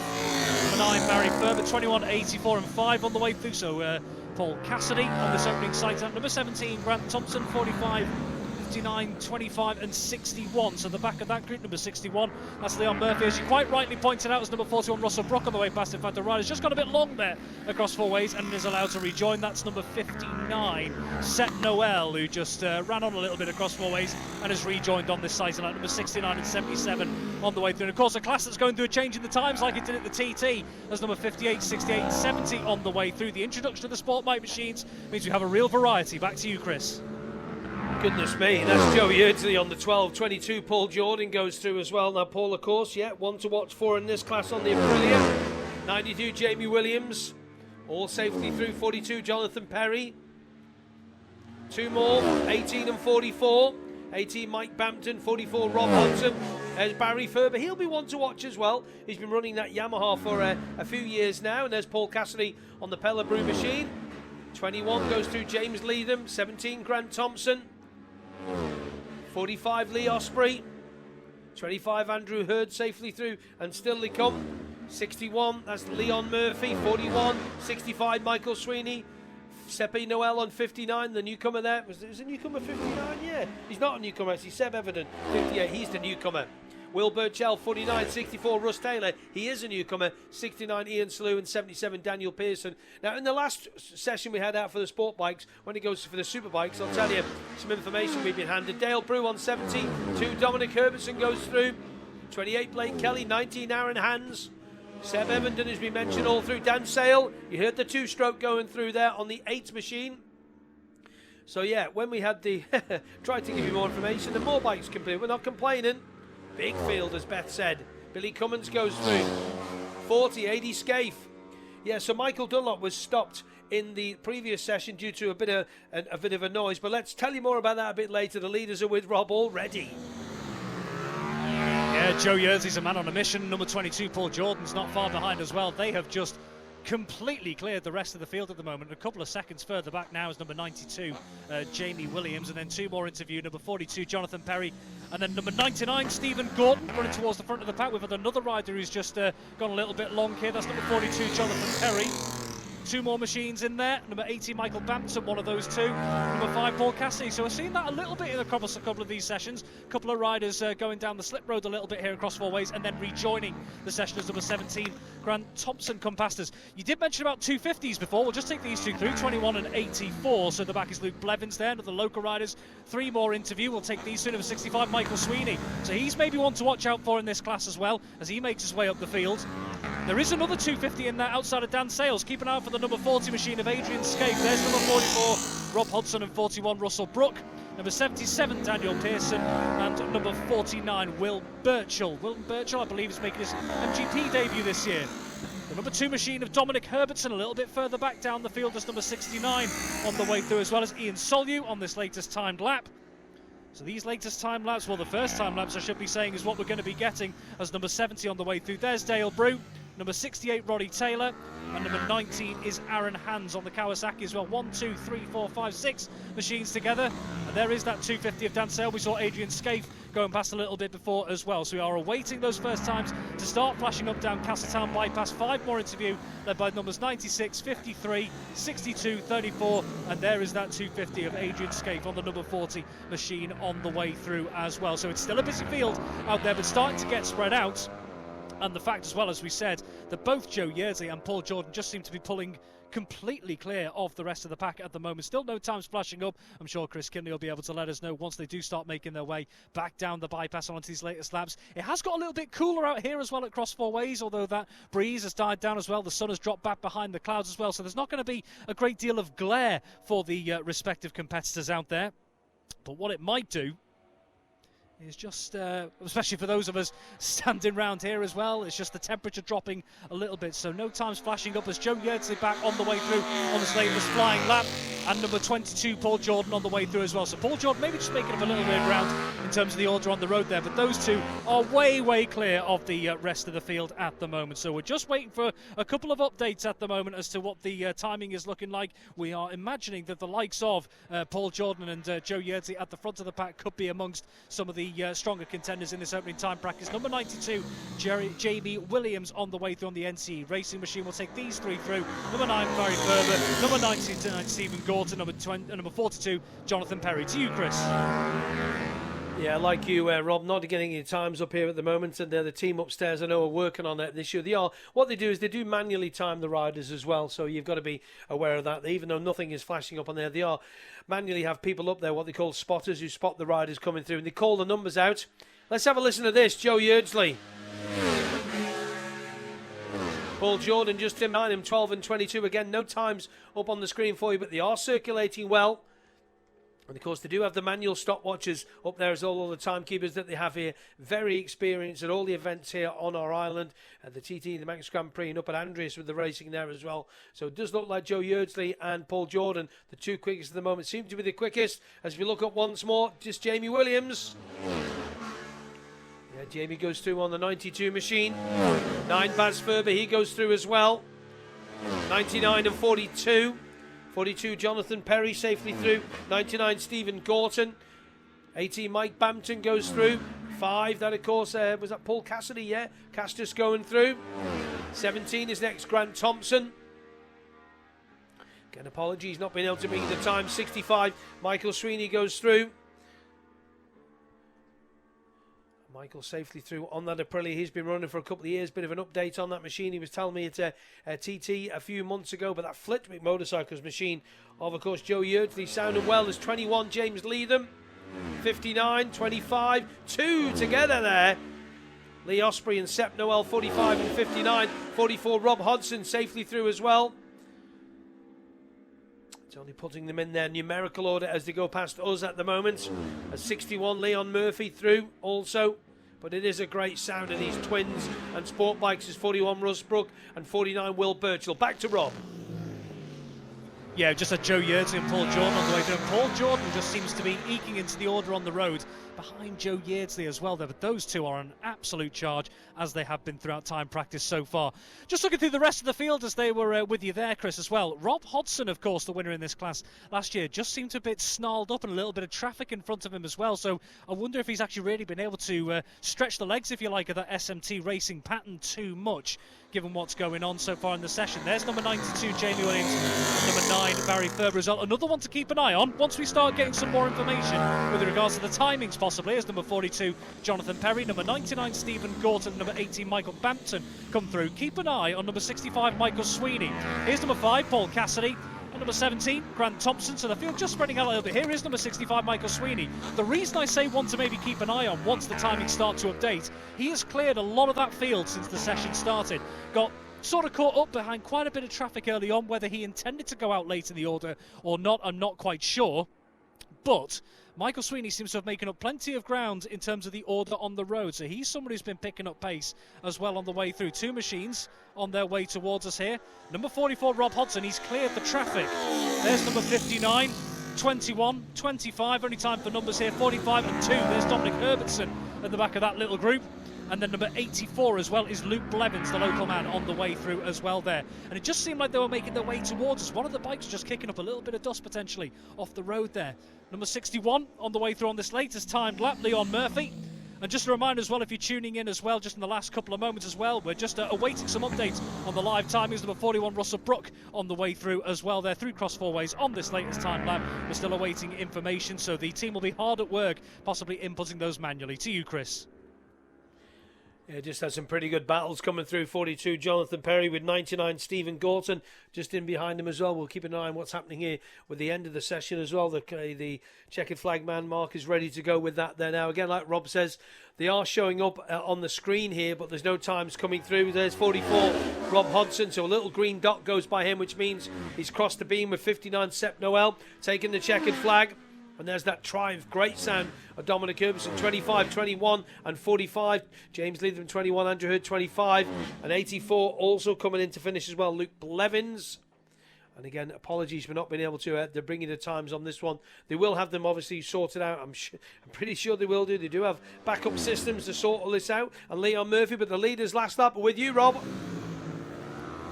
They are indeed, Joe Yeardsley and Paul Jordan, and they've actually caught the back of the field here, such is their pace in this opening session. There's number 62 on the way through, Jack Griffiths, another of the newcomers, the rider from Chelmsford. But such is the pace of Joe Yeardsley and Paul Jordan at the front of this session. They've caught the back of the field on their previous lap. Of course, they will all be pulling in as Barry Ferber comes past. And number 92, Jamie Williams. In fact, Ferber has now passed number 92, Jamie Williams on the road. So Barry Ferber, that may be one to watch on this final lap if indeed, like we say, we do get information on the timing there. But those two, Joe Yeardsley and Paul Jordan at the front, lapping the field now as Stephen Gorton, Jonathan Perry and Michael Bampton on the way past us. Number 5, Paul Cassidy, 17, Grant Thompson, and number 65, Michael Sweeney, who's just closing up to both Cassidy and Thompson there, the Isle of Man riders in front of them on the way through Cross Four Ways. So I suppose my assumption, as it were, don't like to make assumptions, but my guess will be that Joe Yeardsley and Paul Jordan will have had to slow down in some form on these final laps, just because they'll have been catching a little bit of traffic heading toward the final stages of this particular session. Back to you, Chris. Yeah, 244 and slowing down as well. Rough timing there, around about 93, 94 mile an hour. That Paul Jordan and Ben Rainbow all go through to complete. 62, Jack Griffiths safely through as well. 9, Baz Ferber, sounds lovely that, Yamaha the R7. There's Jamie Williams through on 92. Jamie, of course, running the Aprilia for the NCE racing team. The Douglas rider spent a lot of his time, as he told Beth a little bit earlier on today, out in Europe. And 1, 2, 3 more machines come into our view. 99, 42 and 18, Michael Bampton. 65, Michael Sweeney. 17, Grant Thompson. And number 18, Mike Bampton, who's headed 42, Jonathan Perry, all safely through. So apologies for not being able to bring you the times. We'll go upstairs and maybe just have a quick word and see if we can get the times from the guys a little bit later on. It doesn't often happen, but it has happened. It happens while other events are going on, that the timing system has a little bit of a, how shall I say, like everything in life, just needs a bit of a kickstart, and I'm sure they will sort the problem out for us there. So I think everybody's just about safely in. We're ready to go with the next session. Now this should be for the Super Sports heading out for their second session of the evening, for the second white plate session of the evening, and then we'll have the Super Sport yellow plates and the sidecars on the white plates and the black numbers. Just a little reminder about the schedule change for Wednesday this year. Now they're going to be running on Wednesday morning. Roads will close at 10:15 until 11, no later than 11:50. They're going to run race 1 in your programme, the Peel Holdings Senior Race, over 7 laps, scheduled to start at 10:20, and then the sidecars get a practice on the white plates and the black numbers, their practice from 11 till 11:15. That's Wednesday morning, okay? Then the roads will close again on the Wednesday evening at 6 o'clock for the sessions, and then Thursday morning, and then Thursday afternoon. Not forgetting tomorrow evening, where it's all about the qualifying. Right, let's get back down to Beth. Let's see what's happening down there. See if Beth can give us all the information down there. Beth, bikes heading out Super Sports again? They certainly are going to be in a minute. They're just holding by the gate here, and Max, who's doing our social media, just said they're like wild bulls pushing at the gate. Damien Crook came up and he made sure that he got one of the prime positions here. He didn't want to get stuck at the back of what is going to be another big field. But yeah, say the next session for this group, the klaxon just goes off, the gate is opened, and Damien Crook is first out to make it out down onto the road. But they're all just swarming in together and jostling for position. But it's organised chaos, I'd say, just heading out down here as number 121, that's Bridget Lebert, just goes past us here. And then number 48, another distinctive pink machine, just rounding off all the bikes which are heading down towards the dummy grid once again. Getting used to this routine now. Doesn't take very long, does it, just to get into the swing of things, even though for some people it's been a few weeks or even months since they were here racing. As number 33 just goes past us, just checking to make sure nobody in the way, and just makes his way out onto the road. So a number of newcomers in this session again. See a number of orange bibs there. But it suddenly just all goes much, much quieter in here. The frantic racing to the gate sort of calms down a little bit as they all take their position, and just waiting to get the go-ahead as number 77 is just wheeled past us. I think that might be the Dan Pearson machine, actually. I'm not sure where Dan is. We'll probably see his beard first before we see him. But they are all down there now, so where I'm standing, I've just found the perfect spot where I can actually see them as they head out. As number 68, oh, excuse me, somebody just walking right in front.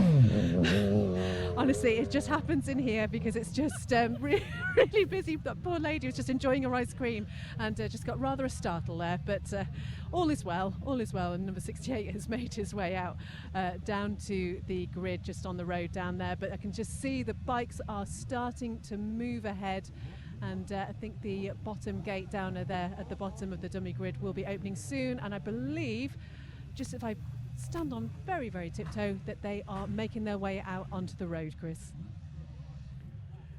Thank you very much to Beth out there. Hello to my old friend John Burrows listening in. Is there a live timing? There is the MyLapse one, and they're working on getting that back working again, John, and well done to you and your team. Well done to the young fella Jack as well. Brilliant stuff.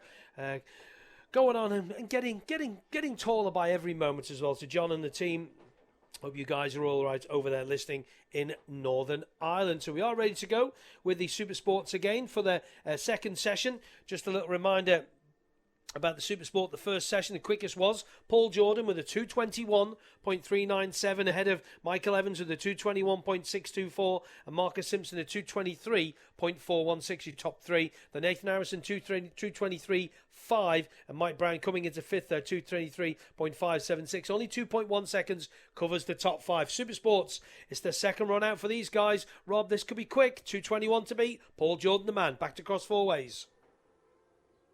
Yeah, it could be quick, and as we've seen over the last couple of years, highly competitive right across the board as well. Not just in the battle for top spot and the podium places, but elsewhere across this particular class as well. So one machine on the way towards us on these white plated machines. It is the number 100 machine of Damien Crook. And then 1, 2, 3, 4, 5, 6 into view. No need time for numbers. 97, 56, 82, 30, 24. There's number 72, Matthew Rostron, quickest to the white plates in the last session. 86. And we've got 85, 67, 84, 66 on the way through, 29, 63 through on this sighting lap for this latest session. George Anderson at the back of that. Number 47, that's Blake O'Hare, another of the newcomers. So again, just a reminder of the white plated machines, which are out there in the previous session. If you've not long joined us in the last couple of minutes, 3 more machines made their way past us. Matthew Rostron was quickest with a 2:37.146. That was the early benchmark. Then number 77, Daniel Pearson, a 2:37.937, and then rounding out the top three for the Supersport white plated machines was the man who leads on the road at the moment going into these first time. That's number 100 Damien Crook, 2:38.728. We did have a host of newcomers inside the top 10 in the opening time practice as well. Joey Lambden 4th quickest, Adrian Hodson 5th quickest, and also Bradburn 9th quickest, and number 97 Adam Rayner 10th quickest. It's another busy field out there here at Cross Four Ways. It's number 121 Bridget LeBeur on the way past, another of the newcomers from the USA. Good representation from across the Atlantic. Over to you, Chris. Yeah, the white plated session, and they're coming through there now. And who is going to be Damien Crook, first rider on the road with 82 Austin Webster, 97 Adam Rayner, 30 Nicholas Round, 72 Matt Rostron, 56 Joey Lambden. Remember, Matt Rostron was quickest in that first session a little bit earlier on with a 2:37.146 compared to Dan Pearson, 2:37.937. Daniel Norris, 74.94. Daniel Nelms, 79. Ashley Robson, 101. Martin Morris, 73. Michael Richard also go through as well, all safely through. And hopefully the timing gremlins have been sorted out by the wonderful, wonderful team upstairs as Ben Long and Roddy Taylor, Nick Sweet, Matt Sale, all safely through. 34 is next just across the line there. 77 Daniel Pearson in there. 34 Billy Cummins goes through. Colin Croft, 31. Also through, so far past me on the bikes, 22 machines, in fact more than that actually coming past us so far. Nick Sweet and Ian Salu, but at the front Damien Crook, the leader on the road. Let's get out to Cross Four Ways in good time. Yeah, and we saw he's stretched the gap to the rest of the traffic in behind as well. So he'd had a couple of seconds on that sighting lap as well. So maybe just hoping to get plenty of fresh tarmac in front of him on this first timed lap. Here is the number 100 machine of Damien Crook, still pulling away from the rest of the field as well. So able to stretch the legs, if you like, of that the Macro Metal Services Kawasaki. Next one's to come towards us, number 82 leading the pack here is Austin Webster, 97, 72 Matthew Rostron moving up ahead, number 30 Nicholas Round, who we heard about before, number 24 on the way through as well, that's Adam Randalls, 86, 67 and 66 on the way through. Roger Wibley, number 85, Andy Lovett, 84, 63 and 29, 47 will bring that machine through as well. Blake O'Hare on this latest, or first timed lap, should I say. So the quickest from the previous session, Matthew Rostron, just behind a little bit of the traffic, but number 100, Damien Crook, maybe one to keep an eye on there.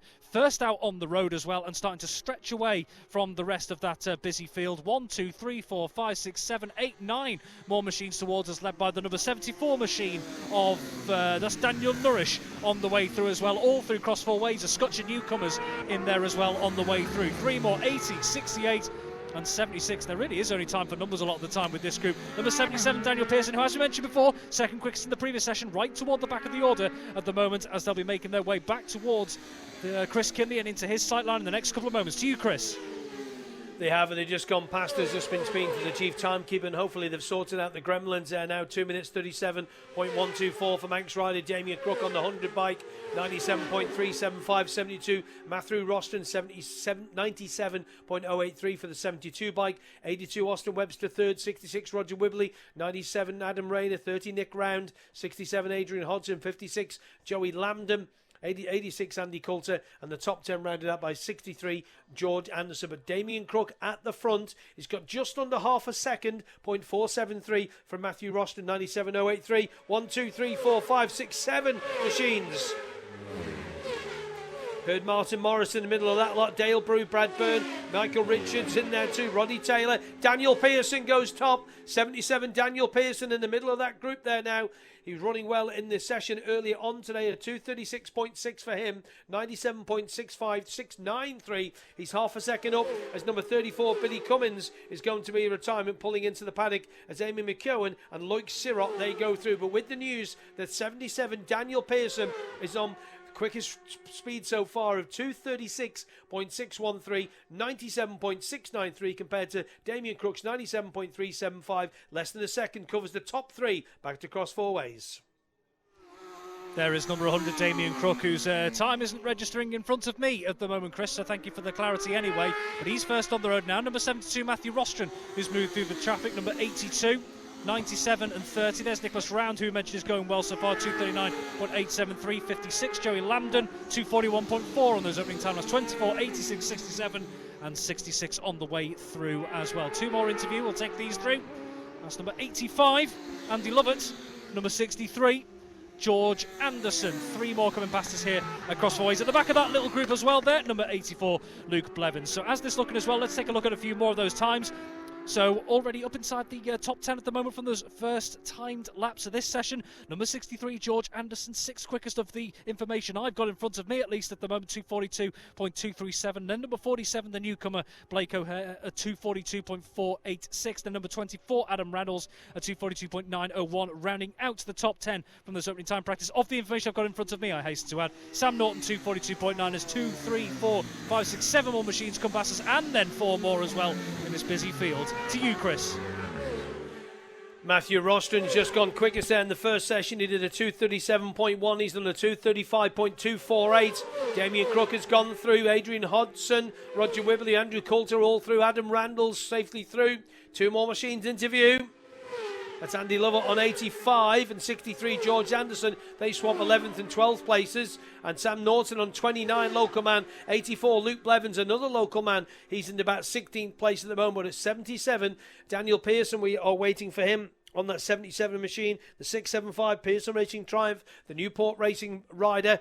So he's done 97.69 and Rostron 98.52. And the first one, Pearson, did 2:37.9 and he's in a 2:36.6 this time. So 1.3 quicker than what he did in the first group. Damien Crook did a 2:38.7. First one, he's done a 2:37.1. So he's gone quicker this time. That's Martin Morrison there, 74, gone through as well. Daniel Norris. There is Pearson, 2:45.6 that time. So his last lap time well down on the previous session. So maybe in a little bit of traffic, might have run on a little bit at the road end, but he is still in second place. He's 1.3 back off Matthew Rostron now. Joey Lambden, the newcomer, 4th position for Joey. We've got a rider just stopped by us here now as well on the 56, I beg your pardon. There's a rider just pulled in or will be pulling in to the paddock. Is 96, Ben Wilkinson goes through. To recap then, 72 Rostron, quickest at the moment for 77 Pearson, as 31 Colin Croft goes through, with 100 Damien Crook in 3rd, and the leaders with Rob. Indeed, Damien Crook. He's now being caught by both Matthew Rostron and Austin Webster as well. 97, 30 and 56 on the way through as well. Joey Lambden at the back of that particular group. Number 67, another of the newcomers going through as well. Number 67 is Adrian Hodgson. Took me a while to think that through, just as 2 more machines come past us here. This busy field, staying busy at the moment. 85, Andy Lovett. We've got 63 and 29, 47 and 121. Bridget LeBeur, who's on a previous lap, we should hasten to add as well. So Bridget LeBeur on the previous lap, the rest of the field catching the number 121 machine at the moment. Again, just for clarity over here at Cross 4 Ways, it appears there is still some partial information on our side of things with regards to the timing. So I'll leave that in the capable hands of Chris Kinley once we hand back over to him with more information as well. But looking a bit further down the field, mentioned a couple of others. A couple of the newcomers will give a mention just as 2 more machines come past us. It is indeed 2 newcomers, 88 and 101 on the way past us. So Brad Byrne is a 2 minutes 45.187, beg your pardon. Eamon McCown as well out there, number 98 machine, 246.037 the best at the moment. We've got 3 minutes left of this session, we understand as well, so maybe just a little bit more time to get out and get another lap in for some of these super sport machines, the white plated machines. Looking a bit further down the field again to some of the newcomers, give them a mention. Number 74, Daniel Nourish at 251.198, the best time at the moment, and that was on the previous lap as well, the second time lap. And number 73, Michael Richard Knorr as well, 251.609, again set on that second time lap. So a lot of these riders starting to get into the groove, and the newcomers amongst them as well. Newcomers and experience just starting to find their groove a little bit. To you, Chris. Yeah, Matthew Rostron has gone through, doesn't improve his time. Adrian Hodgson's improved. He's got up to 3rd place now as 121 comes in now and finished. That is Bridget LeBeur on a CBR 600 machine. So yeah, so Adrian Hodgson up to 3rd place. As we look up again, it's 77. Keep an eye on Martin Morris. Good jump from Martin there on the 101 bike up to 9th.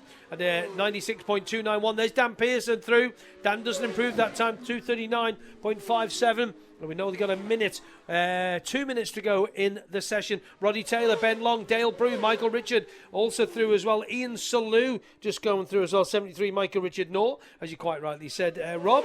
1 more machine through there. Eamon McKeown on the 98 machine. Eamon goes through.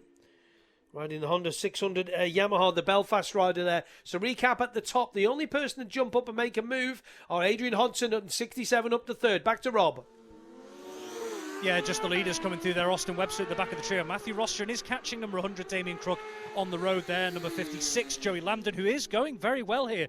2:37.364 here, so only, 0.7 of a second off the pace of Daniel Pearson, who set a 2:36.613. This is a good run out for Joey Lambden. Another of the newcomers doing well, Adrian Hodson, who we've already previously mentioned. But of those that have made their way out for another lap, number 100, Damien Crook, still leading on the road, but being caught on the road by number 72, Matthew Rostron. Number 29 on the way through, Sam Norton. Sam Norton at the moment, so looking at a best lap at the moment from Sam Norton of a 2:41.928. That was set on that third timed lap that has just been completed as well. So the field is thinning out a little bit, as we possibly expect as well. Big gap in the rest of the field, though. As we've mentioned, though, 100 Damien Crook and number 72 Matthew Rostron have made their way past us. They'll be on their way through Church Bends. The checkered flag is now out, so we'll see if we can catch the latest of these final laps. Over to you, Chris. And it's a pretty good lap for Matthew Rostron in the end of 2:34.93, 98.754, 56 Joey Lambden. He's just jumped up on the last lap there as well, up to second place. The newcomer, 2:36.5, 97.7. Also, Damien Crook, he's completed 5 laps in 6th. And 82, Austin Webster, he is in 5th position. Austin speed, 97.5. Damien Crook, the number 100 bike, 97.375. So we look up the road as the checkered flag goes at 29. Sam Norton home in 14th at the moment for Sam. A local man, of course, 95.021. Up next, we've got more Supersport action for you, but it is Matthew Rostron who's leading this class at the moment with a 2:34.93, 98.754. We've got to keep an eye out, though, on 77 Daniel Pearson and 67 Adrian Hodson. They're the two we're going to watch for. And not too far away is 97 Adam Rayner as well. There's 88 Brad Byrne. Oh, he's in 12th for Brad at the moment at 2:39.945. As we look up in the, well, it's a nice cloudy condition now, and people say, oh, why is it nice cloudy? Could be sunny. It's better for the sidecars a bit later on when they're low down and peering into that sun as they head towards Ballakegan. So the checkered flag is poised once more as we look up to the bridge. See if we can see any more riders going to get some more laps in. All gone quiet out there at the moment, so maybe it's a little bit of a hold-up, or maybe have all just pulled in as we look at once more. And I'm just going to have to get the hedge trimmer out, I think, and just clip a few of those clippies over the top of there so I can see for tomorrow, Wednesday and Thursday, because they'll probably grow again. But yeah, it doesn't seem there are any more riders. So with the news that Matthew Rostron is the quickest at 2:34.930, 98.754. It's 1.7 seconds, 1.659. One more machine into our view.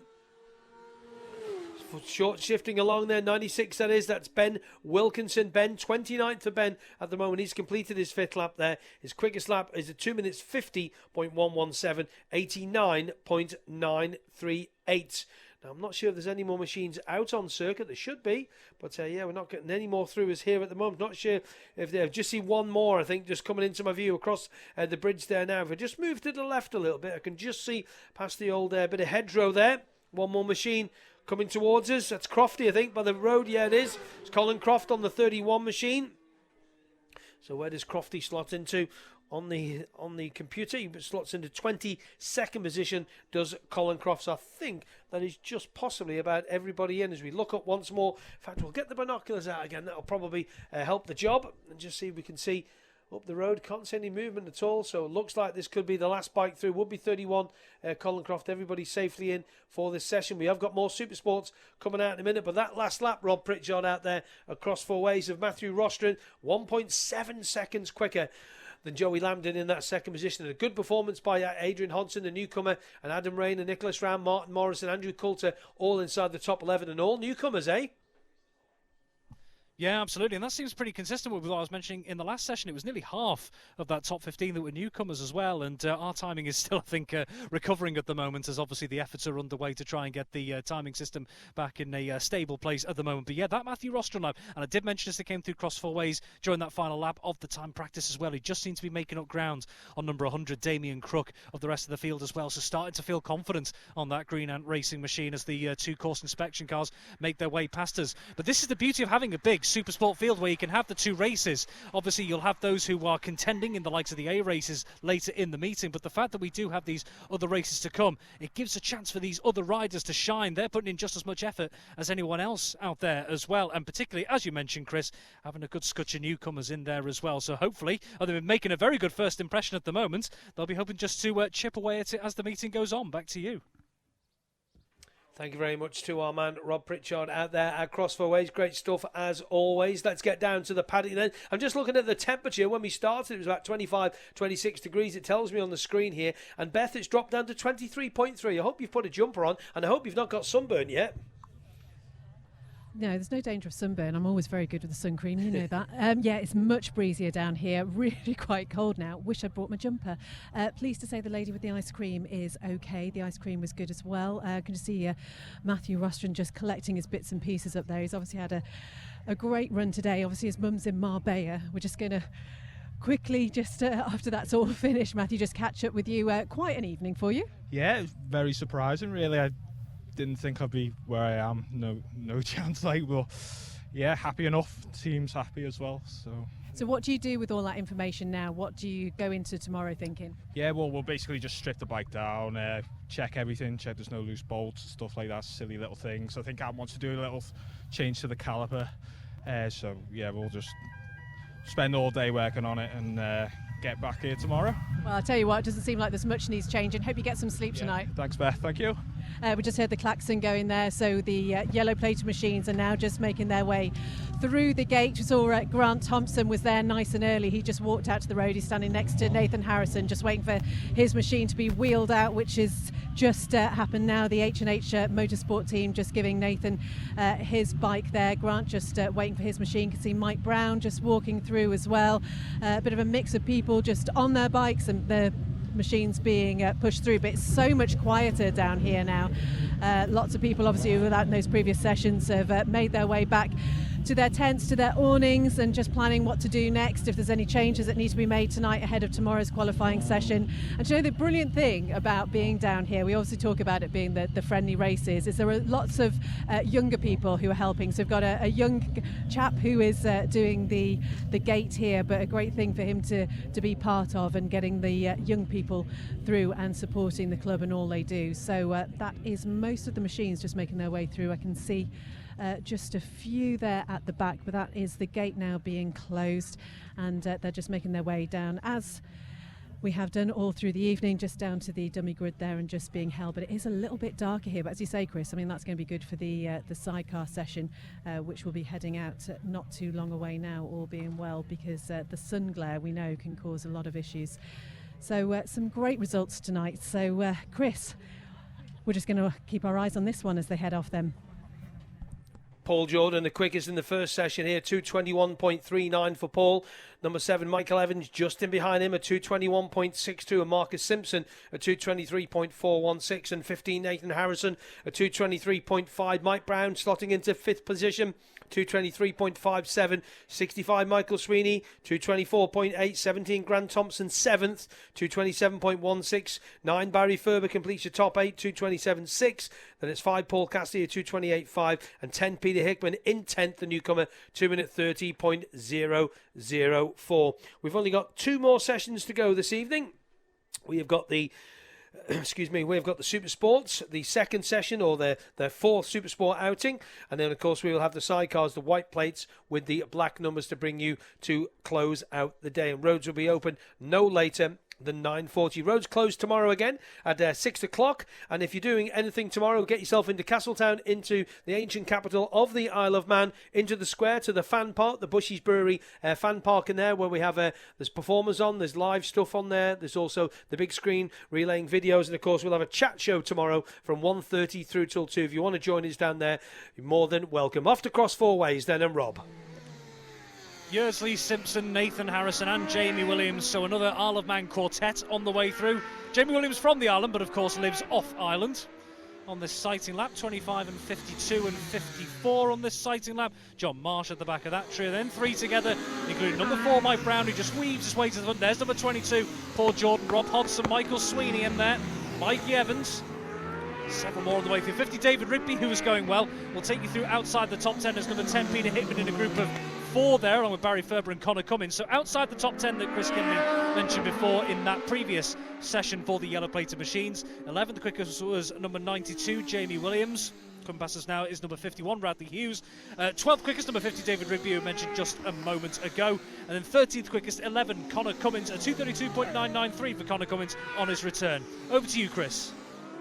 2 Manxmen, 3 Manxmen, Joe Yeardsley, Nathan Harrison, Marcus Simpson, 4 Manxmen, Jamie Williams, 4 machines there, 12, 15, 23 and 92, all safely through.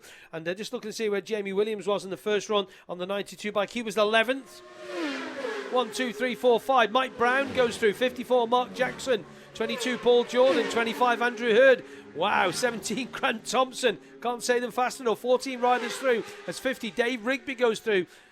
1, 2, Peter Hickman in the middle of that lot on the 10 machine with Barry Ferber with him. And 91, Julian Trummer, all safely through in this session. Reminder that time to be at 2:21.3.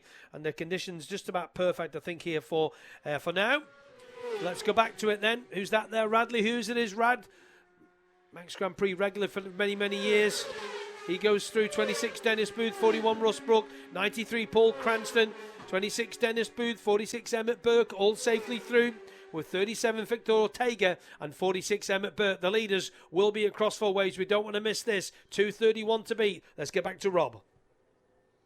Yeah, we can hear them in the distance. They'll be winding their way towards us through Ballabeg and through the Esses past Balla Whetstone under the tree canopy. With the sun not being out, they won't get the strobing effect just at the moment that you might do when you're whizzing through there on a usual basis when it's a clear day. Here are your 2 leading riders on the road. Number 12, Joe Yeardsley on the Spin Arena machine. 23, Marcus Simpson. Number 15, Nathan Harrison. The local men, they all know this place extremely well.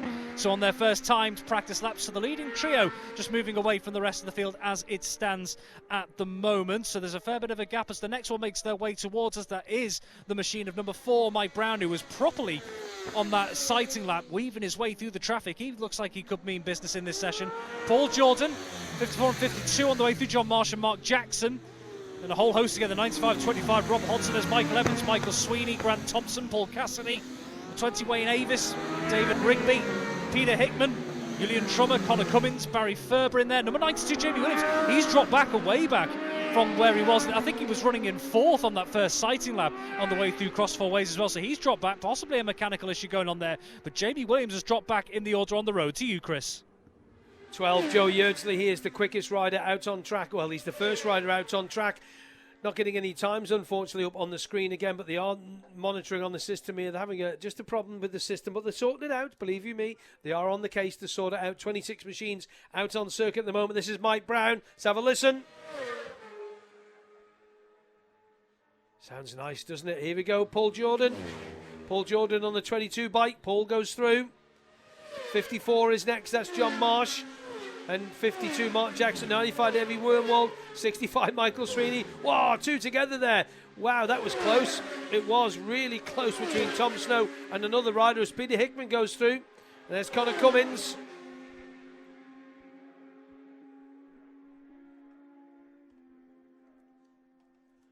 So 27 riders out on track at the moment. Again, haven't got the timing system up to bring you the information, but they're all getting their times done upstairs. Next rider interview. 51 is next, Rad Hughes. So 51, Rad goes through. Rad, of course, the rider of the RAF MSA team, the 600 Kawasaki, the Doncaster rider, he goes through. 93, Paul Cranston.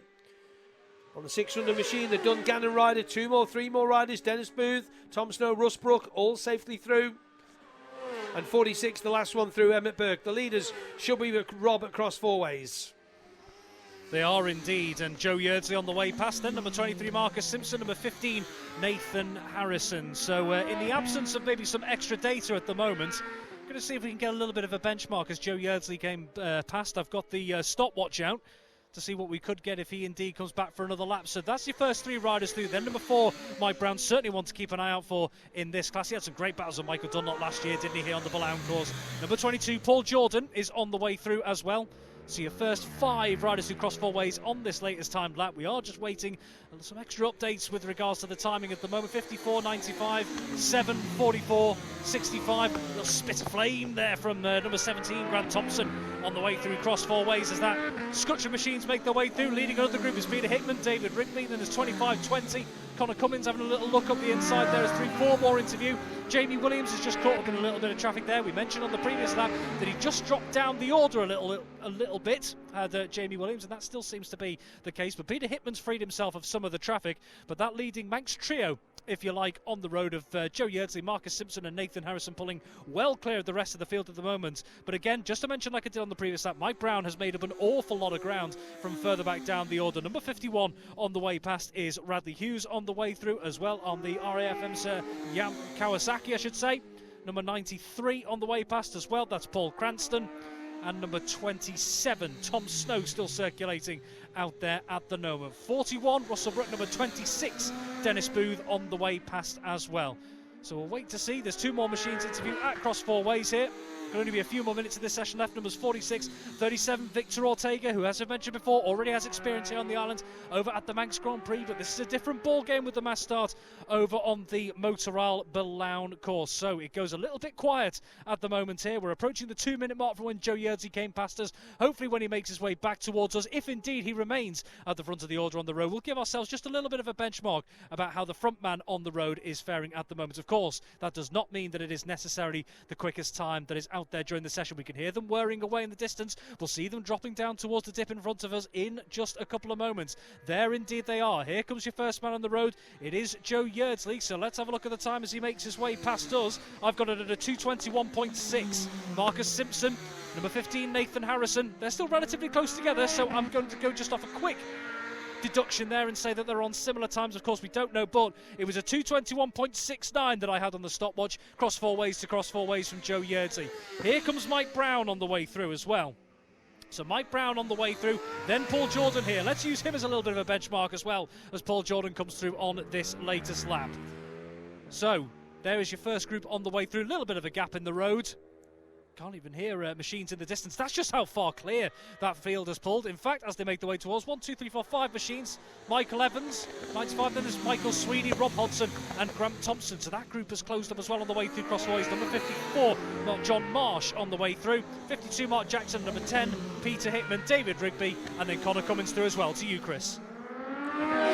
Yeah, we have the timing system back up and running. It's Paul Jordan who's quickest there at 2 minute 20.945, 108.553 for the Northern Irishman man from Macrofelton. It's Mike Brown from Calais, Southern Ireland on the 4 machine at 2:21.04. And there is Mike Brown, and Mike Brown goes top, 2 minutes 20.928. Wow, compared to 2. Oh, wow, that's changed. Yeah, 2. That's Joe Yeardsley in there too. Paul Jordan then at 2:20.241. So Paul Jordan goes back top ahead of Mike Brown by 0.687 of a second, and it is 3 minutes to go in the session. So Paul Jordan leads at the moment at 2:20.241, 109.028. 1, 2, 3, 4, 5 machines going through. Michael Sweeney, Grant Thompson, Michael Evans, Rob Hodson and Eddie Wormwald. Wow, Michael Sweeney in 6th. 54, John Marsh, 10. Peter Hickman up to 10th there now. Connor Cummins on the 11 bike up to 9th. But with the news that Paul Jordan quickest at the moment at 2 minute 20.241, 109.098 miles an hour for Paul Jordan on the Jackson Racing machine, and the leaders won't be too far away. I don't think, Rob, with only 2 minutes to go in the session, hopefully you've got the timings back up there as well. We have indeed. We do have information in front of us. I'm thankful to say great lap there from Paul Jordan and Mike Brown at 2:20 as well. So only 2 riders in that at the moment. Joe Yeardsley is 0.3 of a second off number 4, Mike Brown. Here is number 12, Joe Yeardsley on the way past, still leading on the road. Just seems to have pulled a little clear. Number 23, Marcus Simpson, who's now being closed down in the order on the road by number 15, Nathan Harrison. At the same time as well, all 3 of those running in the top 5. Number Joe Yeardsley, 3rd quickest. Number 15, Nathan Harrison, 4th quickest at a 2:21.471. So that's 0.2 of a second off the pace of Yeardsley. And then Marcus Simpson, 0.8 of a second off the pace of Nathan Harrison. Mike Brown on the way through. Here is your session leader, number 22, Paul Jordan. Both of them looking smooth on the way through Cross Four Ways, and they've got plenty of fresh tarmac and free tarmac, I should say, in front of them as well, because that leading trio is well ahead of them on the road at the moment. They don't necessarily have any particular worries about traffic with just a couple of minutes to go of this particular session. Looking outside the top 5, Michael Sweeney 6th quickest, 2:25.1. Grant Thompson 7th quickest. There's Evans, Sweeney, Hodgson and Thompson on the way through. Number 95 on the way through as well as Eddie Warmold. He's running at 13th quickest at the moment at 2:27.086. That on his previous lap. Number 10, Peter Hickman. We'll see where he slots in a moment. Number 54 on the way through. There's Connor Cummins, Mark Jackson, David Rigby, Barry Ferber. Number 91, Julian Trummer, falling 14th quickest. 92, Jamie Williams, and number 5, Paul Cassidy. Jamie Williams, 15th quickest at the moment, and Paul Cassidy just looking to register a time there. No updated times from Paul Cassidy just at the moment, as number 20, Wayne Avis, on the way past as well. Back to you, Chris. Joe Yeardsley's just gone through on the 12 bike, and Joe is going to get another lap, as is Mike Brown, as is Paul Jordan. Joe Yeardsley up the second at 2:20.635, 108.792, only 400th of a second behind Paul Jordan. There is the checkered flag. 65 Michael Sweeney, 44 Rob Hodgson. Rob Hodgson in 6th place. 65 Michael Sweeney 7th. 7 Michael Evans in 8th place. And 95 Eddie Wormold up to 13th there. And there's Hickman through. Hickman 11th, 104.736 is 54. John Marsh goes through in 11. Connor Cummins, he slots in. In fact, no, Barry Ferber gets ahead of him. So your top 10 at the moment: 22 Jordan, 12 Yeardsley, 4 Brown, 15 Harrison, Nathan that is, 23 Simpson, 44 Hodgson, 65 Sweeney, 7 Evans, 17 Thompson, 9 Ferber. As number 20, Wayne Avis, comes through home in 19th place. But we've got to keep an eye on this. Kieran Brocky just finishing there on the 35 bike, home in 21st place. Less than half, well, just over half a second, covers the top 3, Jordan, Yeardsley and Brown, with Nathan Harrison in 4th. The leaders are Rob, last lap. Harrison, Simpson and then Ortega, and also 46 Emmett Burke on the previous lap. No sign of Joe Yeardsley. Number 4, Mike Brown on the way through, and number 22, Paul Jordan as well. So it's Nathan Harrison leading on the road on these final laps that they're going to be getting. And a reminder, Victor Ortega and Emmett Burke, who just mentioned before, they were on their previous lap, so they will be under checkered flag, if you like, on their way back from make their way through Church Bends, and then obviously the long run down the Great Meadow as well to that fast left-hander at Stadium as well. So this session started to come to a close as well, but some of those front runners, both on the road and on the timings at the moment, have got themselves another lap. If you just missed it before, Chris Kinley, as he mentioned, 2:20.241 is Paul Jordan's benchmark from Joe Yeardsley, 2:20.635 on the way through. Joe Yeardsley hasn't come through here at Cross Four Ways on this final lap that they're going to be getting. Number 4, Mike Brown, on the way through at 2:20.928. So we've got 3 riders in the 2:20s. To you, Chris. And there's Mike Brown just across the line. His quickest lap there, 2:20.79. And Paul Jordan across the line. Doesn't improve on the last lap, but Nathan Harrison did. Who else improved on that last lap? Yeah, Mike Brown at 2:20.79 to get himself in 3rd place. And I think Joe Yeardsley pulled in to the paddock here now. I think that's what he did. I think it sounded like he shut off when he went over there. But Paul Jordan, quickest then, 2:20.241, 109.098 mile an hour. Ahead of 12, Joe Yeardsley at 108.792. Then 3rd for number 4, Mike Brown, 108.666. 4th for number 15, Nathan Harrison, 108.149. And that is only, let's have a little look at that. That is only 1.2 seconds separates the top 3 or 4 as the timing screen jumps around ahead of me. Then it's 23 Marcus Simpson, 44 Rob Hodgson, 65 Michael Sweeney, 7 Michael Evans, 17 Grant Thompson, and your top 10 rounded out by number 9 Barry Ferber. Then it's 11 Connor Cummins, 10 Pete Hickman, 91 Julian Trummer, 95 Evie Wormold, 92 Jamie Williams, 50 David Rigby, 54 John Marsh, 52 Mark Jackson, 20 Wayne Avis, 93 Paul Cranston, 35 Kieran Brocky, 27 Tom Snow, 26 Dennis Booth, 51 Rad Hughes, 25 Andrew Hurd, 37 Victor Ortega, 41 Ross Brook, 46 Emmett Burke, and 5 Paul Cassidy. But with the news, we'll get the sidecars on circuit very shortly. Rob Pritchard out at Cross Four Ways. Paul Jordan, top of the pile again in the Supersports. Absolutely, it was a good run again from Paul Jordan, and he just seemed to be, he was a little bit further down the order. Both he and Mike Brown started weaving their way through quite early on. I saw Mike Brown as a man on a mission on that sighting lap, just trying to get past 4 or 5 machines in front of him, and 2 of those inside the top 3 from that latest session. A good run from Joe Yeardsley, who was a man on a mission right at the front as well, second quickest. But those Manx lads out at the front as well, they know this place like the back of their hand, don't they? And it shows in the times as well. We've already mentioned Joe Yeardsley in second, but Nathan Harrison and Marcus Simpson inside the top 5 as well. It was interesting to see, like I said, Jamie Williams, he was running well to start with as well. A 2:28.658 his best though, but maybe just seemed to slow down a little bit. And I understand as well, actually, I'm going to go over to Beth Espey because I believe sidecars are getting ready to go. Beth.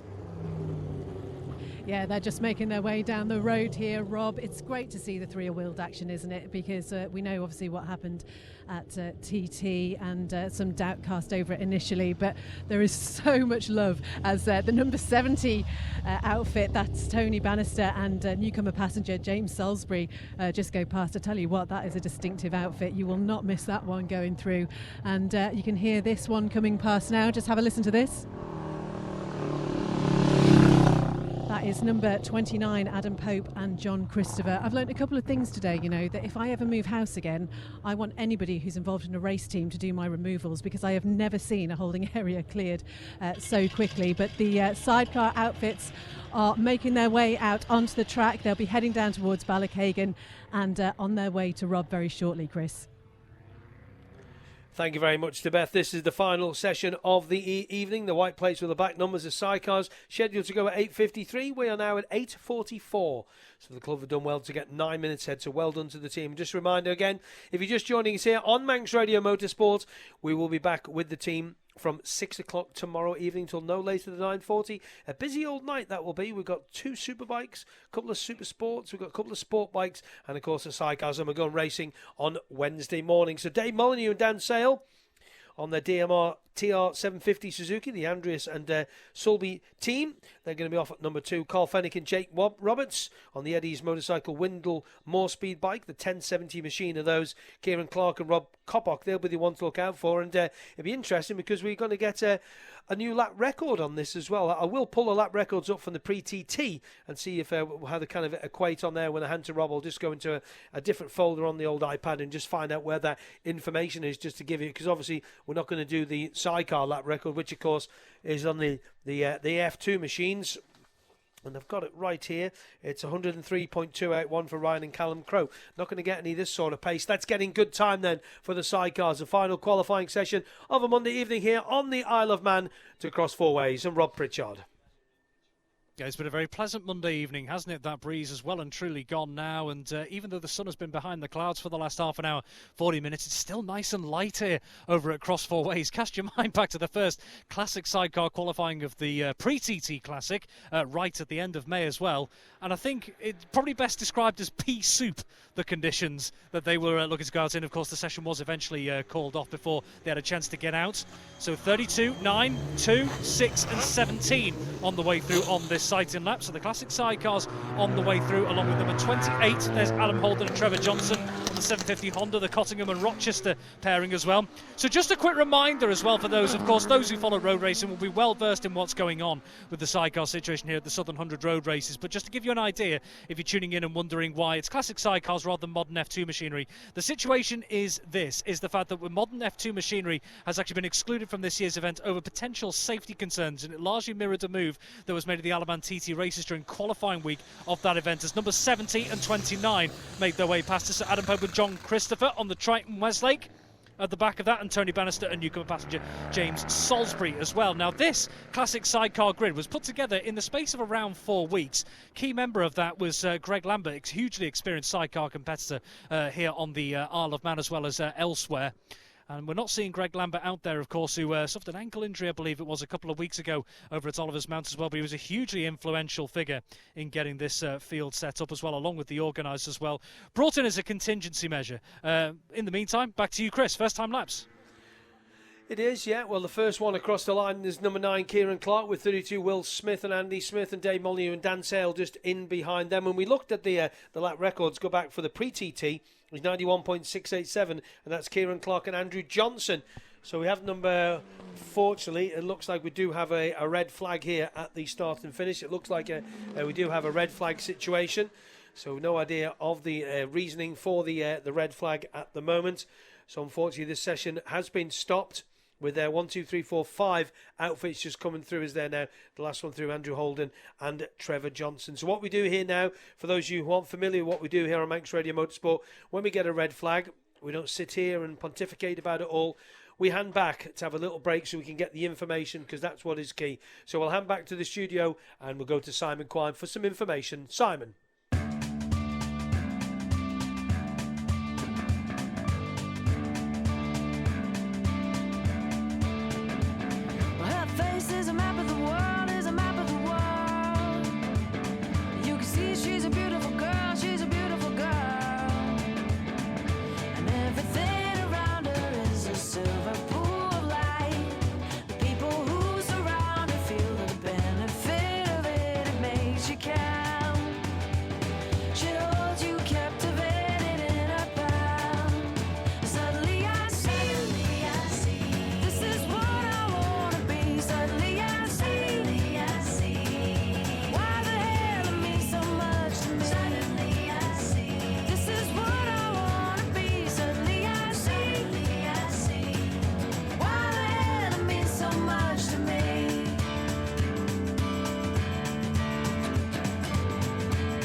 See her eyes looking from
time for me. Oh, me. So maybe tomorrow I'll find my way home.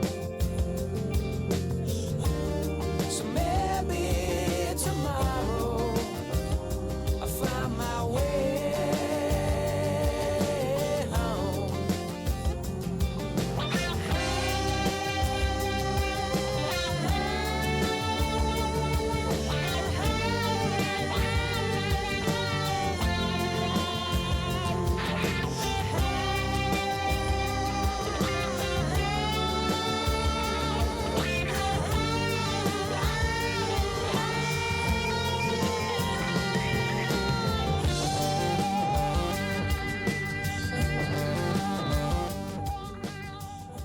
7 minutes away from 9 o'clock here on Manx Radio Motorsport here at the Southern 100 for 2026. Now, unfortunately, there was an incident at Church Bends. One outfit was involved in the incident.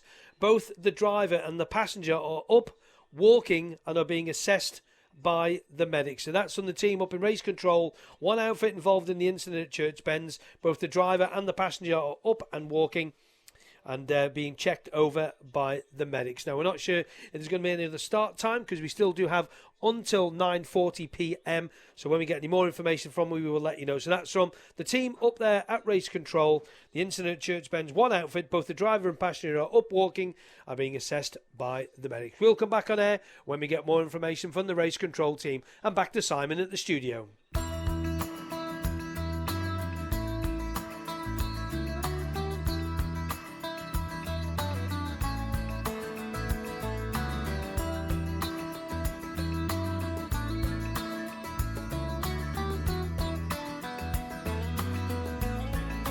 Walking round the room singing stormy weather at 57 Mount Pleasant Street. Well, it's the same room, but everything's different. You can fight the sleep, but not the dream. Things ain't cooking in my kitchen. Strange affliction wash over me. Julius Caesar and the Roman Empire couldn't conquer the blue sky.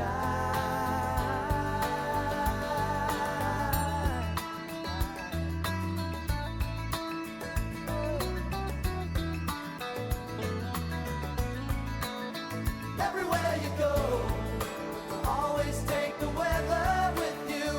Everywhere you go, always take the weather. Everywhere you go, always take the weather with you. Everywhere you go, always take the weather with you.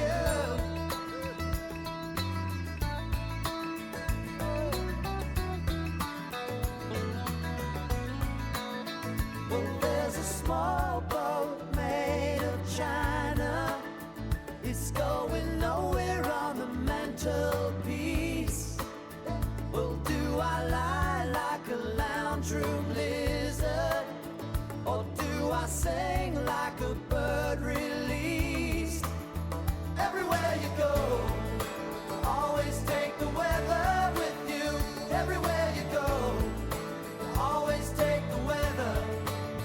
Everywhere you go, always take the weather with you.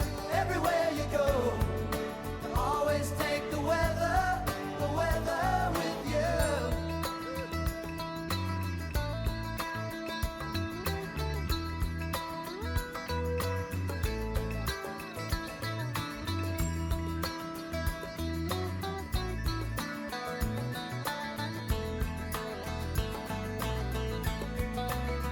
Everywhere you go, always take the weather with you.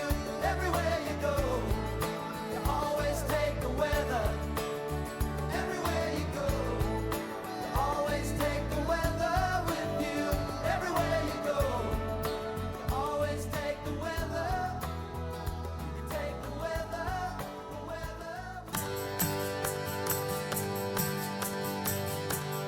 talking to the songbird yesterday.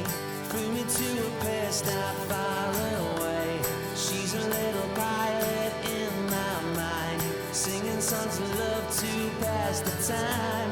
Gonna write a song so she can see, give her all the love she gives to me.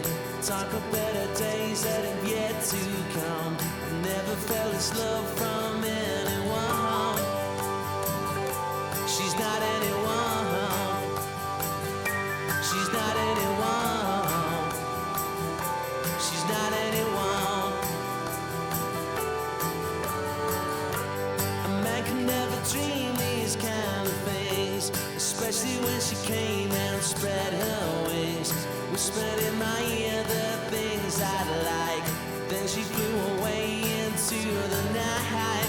Gonna write a song so she can see, give her all the love she gives to me. Talk of better days that have yet to come. Never felt this love from anyone. She's not anyone. She's not anyone. She's not anyone.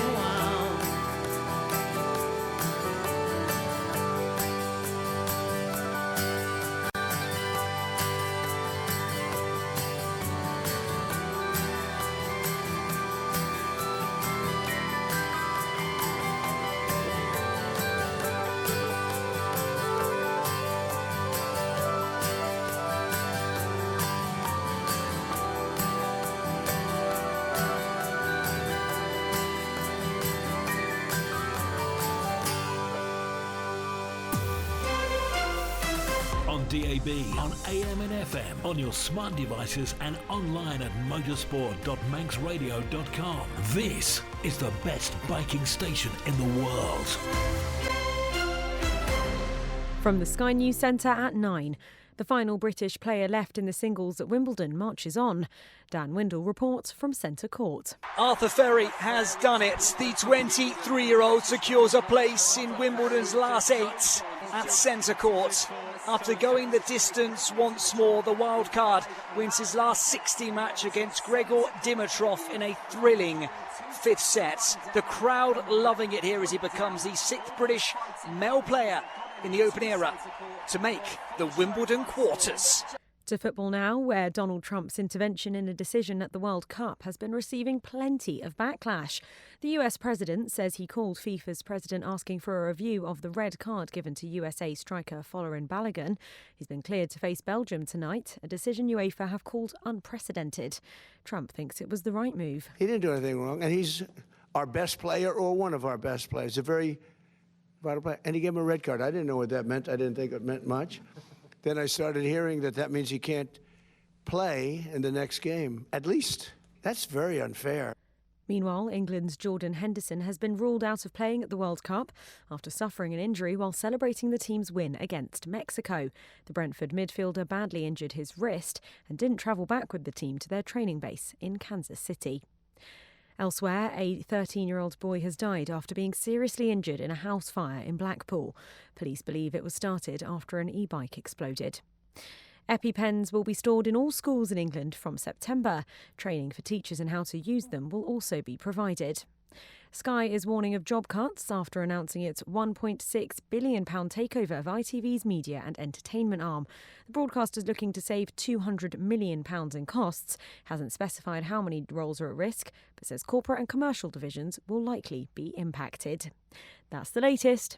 I'm Amani Rana. Manx Radio Motorsport, the best biking station in the world. Fueled by Ellen Van and Fuels, proud sponsors of the Southern 100 Senior and Solo Championship races. Welcome back to the Southern 100 for 2026 here on the start line. Unfortunately, we had a red flag incident with an outfit involved in a incident at Church Bends. Both the driver and passenger were up walking and were being assessed by the medics, and we did hopefully get from the clerk of the course it shouldn't be to take too long to clear up, so I'm to give the sidecar guys another lap or two. We haven't had confirmation of that from the clerk of the course and the team upstairs as of yet, and we are aware We do have until 9:40, so another 38 minutes on the road closing order. So keep a little eye on the former contact that we have with the clerk of the course and the team upstairs. As soon as we get any more information, we'll bring it straight to you here on Manx Radio Motorsport. When we get the details, we'll get straight back on air. Back to Simon.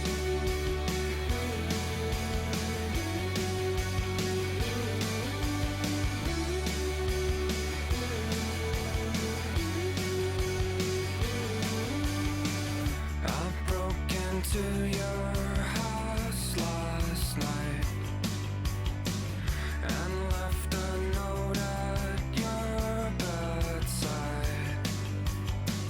I'm far too shy to speak to you at school. You leave me numb and I'm not sure why.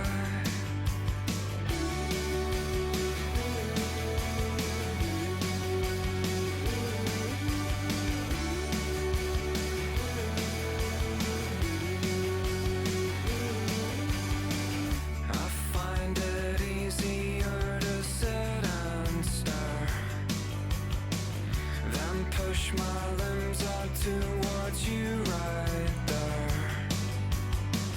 My heart is bursting in your perfect eyes, as blue as oceans and as pure as sky.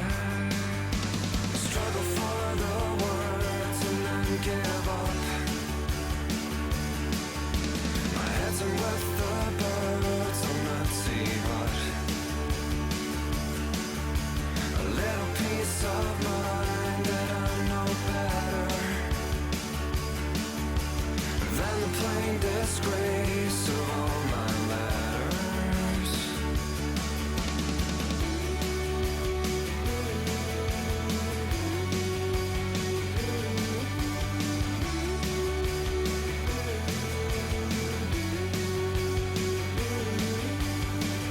But after that the floodgates opened up,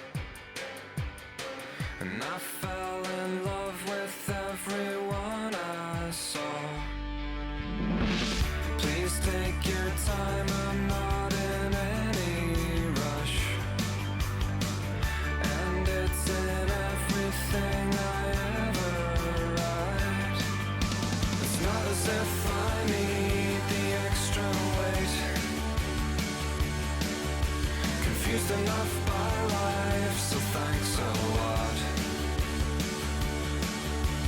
Lonely red and words for company. Just raise the roof this once and follow me.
Close your eyes. Does it almost feel like nothing changed at all? And if you close your eyes, does it almost feel like you've been here before? How am I gonna be an optimist about this? How am I gonna be an optimist about this? We were caught up and lost in all of our vices. In your pose as the dust settled kept tumbling down in the city that we love. Great clouds roll over the hills, bringing darkness from above. But if you close your eyes, does it almost feel like nothing changed at all? And if you close your eyes, does it almost feel like you've been here before? How am I gonna be an optimist about this? How am I gonna be an optimist about this?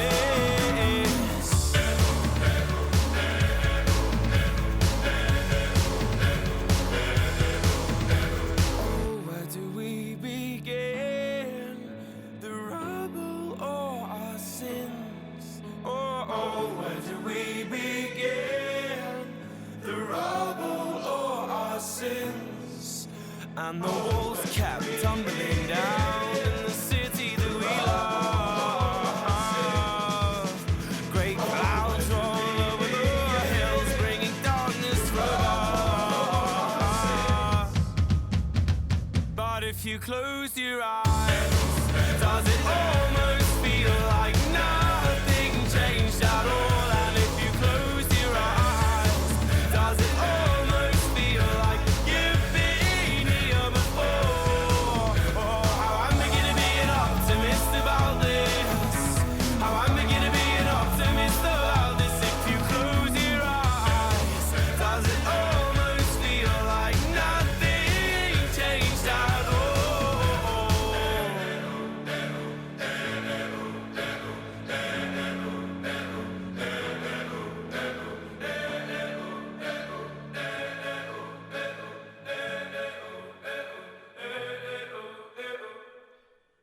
Just coming up to 9 minutes past 9 on Manx Radio Motorsport. I've just been told from the clerk of the course that they are sending a sweep around the circuit. When they are back, we're going to go with a 2-lap session for the sidecars, a 2-lap session. So we'll play one more song and we'll come straight back on air.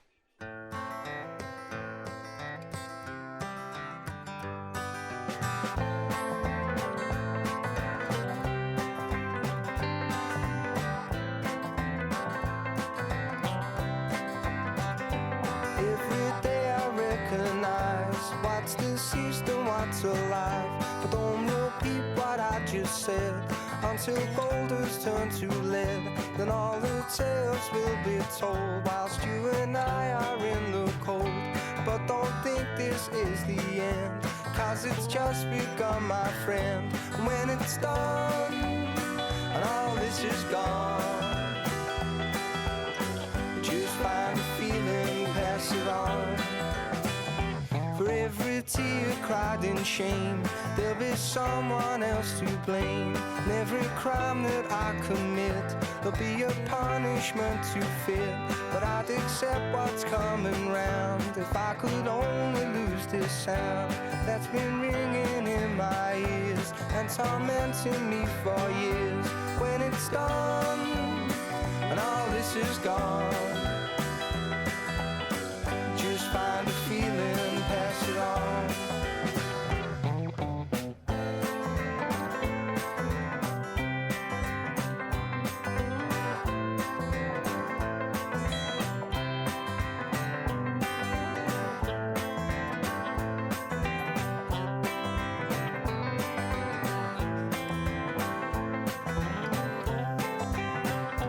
When it's done and all this is gone,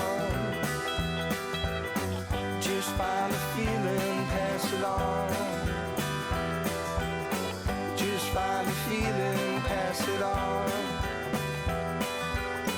Just find a feeling, pass it on. Just find a feeling, pass it on.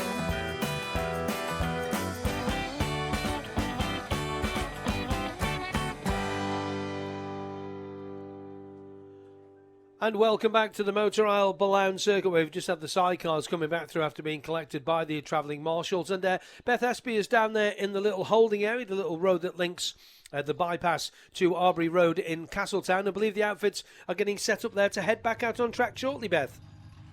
Yeah, they are. We've just seen the number 32 outfit of Will Smith and Andy Smith, though, just head up the return lanes. I'm not sure if maybe they're not planning on going out again, but it'd be great to get this couple of laps in for the outfits who have just come back in here. Definitely a little bit colder now. The light hasn't gone down too much from earlier, but quite a lot of cloud cover. But the outfits now just being waved out onto the course. They wasted no time getting them back out there. Don't look to be too many at the moment, to be honest, Chris, but they are out on the course now. We're just checking the temperatures we've gone through the night. It does tell me here now that it's 22.3 degrees, but I think it's lying because just been outside very quickly for a bit of a check on there. We did see the outfit Dave Molyneux going through, the number 2 outfit. Dan Sale in the chair, of course. Dave, multiple champion round here in the Southern 100 itself, and he had that outfit there. It's when was that? May? End of May, beginning of June, wasn't it, for the pre-TT when it was such long ago, and that lovely TR750 Suzuki. A slightly different gearbox in it, I'm led to believe, than standard. And who else did we see out there? We saw 32, as Beth mentioned, Will Smith and Andy Smith on the JPR BMW, the TTSR HPC team from Swaffham and Chippen Camden. I'm trying to think, is that where Clarkson? Oh, it's Chipping Norton, isn't it? Yeah. Have you been to the pub? I've been to the pub, not been to the farm. It was all right, actually. Yeah, it was all right. The farmer's dog. It was all right. It was very busy. Also, Kieran Clark and Rob Coppock. They'll be the guys I think we've got to watch in this on the Eddie's Motorcycles machine, the KCR More Speed BMW, the Tagcaster and Run Comparing. I think they will definitely be one to watch. So on this opening lap for the sidecars, hopefully they're going to get round and get some times in. And of course they're going to get another qualifying session tomorrow after the first, on tomorrow after the solos go out. That's around about 8:45 they go out, and then they get another one on Wednesday morning. Over to Cross Four Ways then, and Rob Pritchard. Well, Chris, we seem to have a bit of a bizarre situation here at Cross Four Ways at the moment, because red flags are still being displayed at Cross Four Ways, and Dave Molyneux and Dan Sale have pulled over here, as has the travelling marshal. And just looking down the road, there seems to be a green flag in the distance, so not quite sure what's going on. In the meantime, go back to you. Yeah, there's actually a black flag out here with the number 2 on it, so that's the board for a rider to stop. So, yeah, black flag is out for the number 2 outfit. And you said, Rob, just to bring you back in, that Dave Molyneux and Dan Sale have pulled in there, yeah? Well, in fact, just looking here now, they've allowed a couple of other sidecar outfits to continue. The red flag has been withdrawn, so it looks like sidecars are now continuing Cross Four Ways. So there's the number 29 outfit on the way through as well, and it looks like Dave Molyneux and Dan Sale are going to be getting back on that outfit in the next couple of moments. So yeah, a little bit of a peculiar situation. The red flags have now been withdrawn here at Cross Four Ways, and sidecars, classic sidecars I should say, are back out on course and making their way back towards you. But it's gone quiet on the road at the moment, so we'll await further developments. Back to you, Chris. Well, the black flag with the number 2 board on it has been withdrawn now for the number 2 outfit. So obviously whatever they wanted to look at, maybe they just pulled them over at Cross Four Ways just to check something out. Because obviously the marshals, the lovely Orange Army, are out there around this 4.25 mile Motor Owl Balloon circuit, and they are keeping an eye on things for the team upstairs. As we look, the first outfit has just flashed onto the bridge and out of Castletown Corner. Let's have a little look to see who it is. Sounding good, 2 together, actually, 2 really together. It's number 9 and number 17, Kieran Clark and Alan Thomas. They go through in the gloom as we look up there now. Another outfit coming towards us, 28, Adam Holden and Trevor Johnson in the chair. The Cottingham and Rochester pairing on their 750 Honda. They go through. So only 3 outfits we have through here so far of Kieran Clark, 9, 17 Alan Thomas and 28 Adam Holden. They safely go through. Next outfit through. Sit up and beg outfit. This will be 70, I think it is. It's not 29, beg your pardon. 29, Adam Pope and John Christopher. They, of course, are here for the pre-TT. And they go safely through on their outfit. And that, of course, is the 740 Triton Westlake outfit. The Chorley pairing. They go through on the 29 machine. So that's 1, 2, 3, 4 outfits through. Just having a look to see if I can hear anything. You can still hear, actually, the Triton Westlake going away from us here now. We're not sure if Dave Molyneux, I think, has left Cross Four Ways, so we'll see if he comes back into our view. And it'd be sad if he doesn't manage to get round there. So they have got one lap. He hasn't left, so he is stuck there at Cross Four Ways. That is a bit of a shame. So it looks like only 4 outfits through so far, so we are missing quite a few there now. So 9 Kieran Clark, 17 Alan Thomas, 28 Adam Holden, and 29 Adam Pope. Only the 4 outfits through so far. And different sorts of machines. And as we said, a lap record for the sidecars. The pre-TT is held by Kieran Clark and Andrew Johnson at 91.687 miles an hour. So Dave Molyneux, disappointment for Dave there. The Andreas and Sulby pairing on their 750 DMR machine, stopping there at Crossford Ways. Hopefully they can get that sorted out. Let's go back to Crossford Ways. This will be their last lap, I think, Rob. Indeed it will. So the one kind of flying lap, if you like, is the number 9 machine of Kieran Clark and Rob Kopok make their way past as the Eddie's Moto Tagcaster outfit on the way through. A couple of seconds further back, Alan Thomas and Andrew Miller, the number 17 on the Bellis Honda. As you quite rightly said, Chris, Dave Molyneux and Dan Sale are just pulled over here at Crossford Ways. They have not moved since they pulled over just as the session got underway. So we've only got the 2 outfits past us on what will be the only flying lap they'll get this evening. Of course, the light is fading, and we've got just over 20 minutes until the roads have to be opened. One more on their way towards us. That's number 28, Adam Holden and Trevor Johnson. 7.6 seconds back off Thomas and Miller on that previous sighting lap. There they go. Passes across 4 ways and on the way towards Church Bend. So a very spread out field, I think, is a little bit of an understatement. Just getting a whiff of some of that rubber that's been laid down. In fact, the outfit of Dave Molyneux and Dan Sale has now just set off from Cross 4 Ways here, so they are back out on the course. Whether it's just to get them back to the paddock, I do not know. We don't have further information on that, but Dave Molyneux and Dan Sale have now left Cross 4 Ways. Another outfit coasting towards us here. A little bit of smoke coming from this one. It looks like they've been black flagged actually on their way towards us here at Cross 4 Ways. The number 29 machine of Adam Pope and John Christopher here. Yeah, they're coasting towards us here at Cross 4 Ways. So it just looks like a bit of a mechanical issue, and they're pulling over here at this point on the course. So we do have machines that are making their way back towards you, Chris Kinley. We have had, like we say, just Adam Pope and John Christopher are pulled over, possibly with a mechanical issue. They were black flagged. We could see it on the approach to Cross 4 Ways. But Dave Molyneux and Dan Sale did manage to get away from Cross 4 Ways after a few minutes. Back to you. Yeah, we'll keep an eye, Rob. Thanks for that, for Dave Molyneux and Dan coming through. Another outfit then. This should be the 28 outfit, is it? It is Adam Holden and Trevor Johnson with Dave Molyneux and Dan Sale just in behind them as well. Okay, Dave giving some sort of... we'll leave that alone. Kieran Clark and Rob Kopok, he was quickest there. 2 minutes 50.821, 89.567 for the guys there. And was it 91, did we say, the lap record for the pre-TT? Alan Thomas and Andrew Miller, 304.52, 82.916. And third quickest, we had 28, Adam Holden and Trevor Johnson, 328 at 73.276. And as you said, Adam Pope and Jake Christopher had to stop out there on the circuit. Dave Molyneux and Dan Sale did manage to get that lap completed. So the checkered flag is out. That will be all the outfits in. And we'll just quickly cross to Rob just to get his closing thoughts on a tough evening for the obviously the club with the beginning at the start with the car there, but they managed to get the time back. And your thoughts on some good performances by people like Paul Jordan in there, and Nathan Harrison, Dean Harrison, all the guys showing good form, and some good performances by some of the newcomers. Indeed, as well. I think obviously we've been blessed with good weather tonight, haven't we, as well? The fact that although we did have that little bit of wind that was swirling round early on, that seemed to die out pretty quickly as well. The fact that we have our dry and clear conditions has meant for some fast times out there. I think one of the big headlines I'm taking from this, it's a big statement from Dean Harrison in the Superbike class. It's a 2:13.525. That's just over 3 seconds quicker than his nearest competitor on the big bikes there. And Dean Harrison, we've seen him over the last couple of years. Some great battles with Davey Todd, particularly for the solo championship over the last couple of years. So I think the rest of the field might have their work cut out just a little bit to try and rope in Dean Harrison, if you like. But looking toward the Supersport classes, again, just going back to the white plates there as well. In fact, just looking through there, that's actually some of the times we were still looking for there. There was nothing we could really do about. I think it was the lightweight class as well that we just had some timing gremlins going on there. But just taking a look at the Super Sports there, Paul Jordan, as you quite rightly mentioned, a 220.241, but he's one of 3 riders in the 220 region. Joe Yurdy, a 220.635, and Mike Brown, a 220.798. So it's, although Paul Jordan tops the timings in that particular class, it's certainly not done and dusted. Of course, we can't draw too many conclusions. This is the opening time practice of the Southern 100 road races. There's plenty more practice to come over tomorrow as well. It's effectively 2 days of qualifying should the schedule still keep running as it is.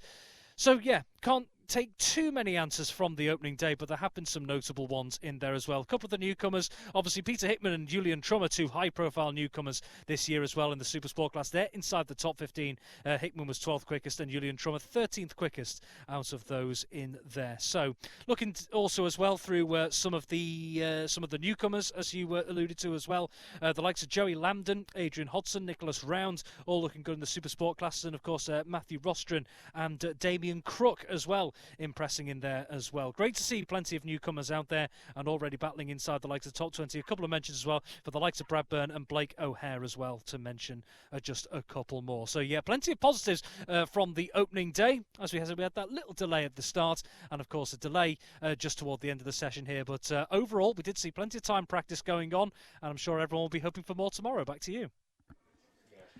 Thank you very much to Rob and the team out there at Cross4 Ways. And I don't know, Beth, if you've still got your ears on down there, your thoughts on the first qualifying session here at the 2026 Southern 100.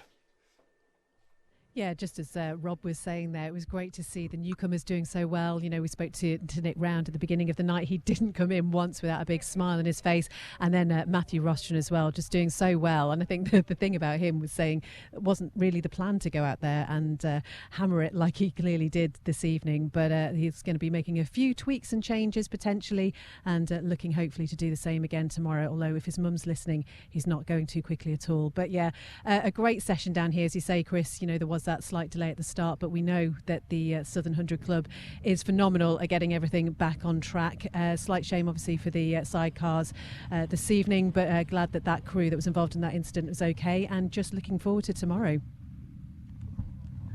Thank you very much to Beth and the team down there at the Southern 100 paddocks. That just about wraps it up here for the Manx Radio Motorsport team. Thank you very much to the team up here at the start line. Thanks to Simon back at base. We'll be back on air tomorrow night from 6 o'clock until no later than 9:40 for more qualifying for the 2026 Steam Packard Southern 100 road races. We'll see you in the square tomorrow between 1:30 and 2 for another chat show with some of the stars of the event. From me and the team here, it's back to Simon in the Manx Radio Motorsport studio.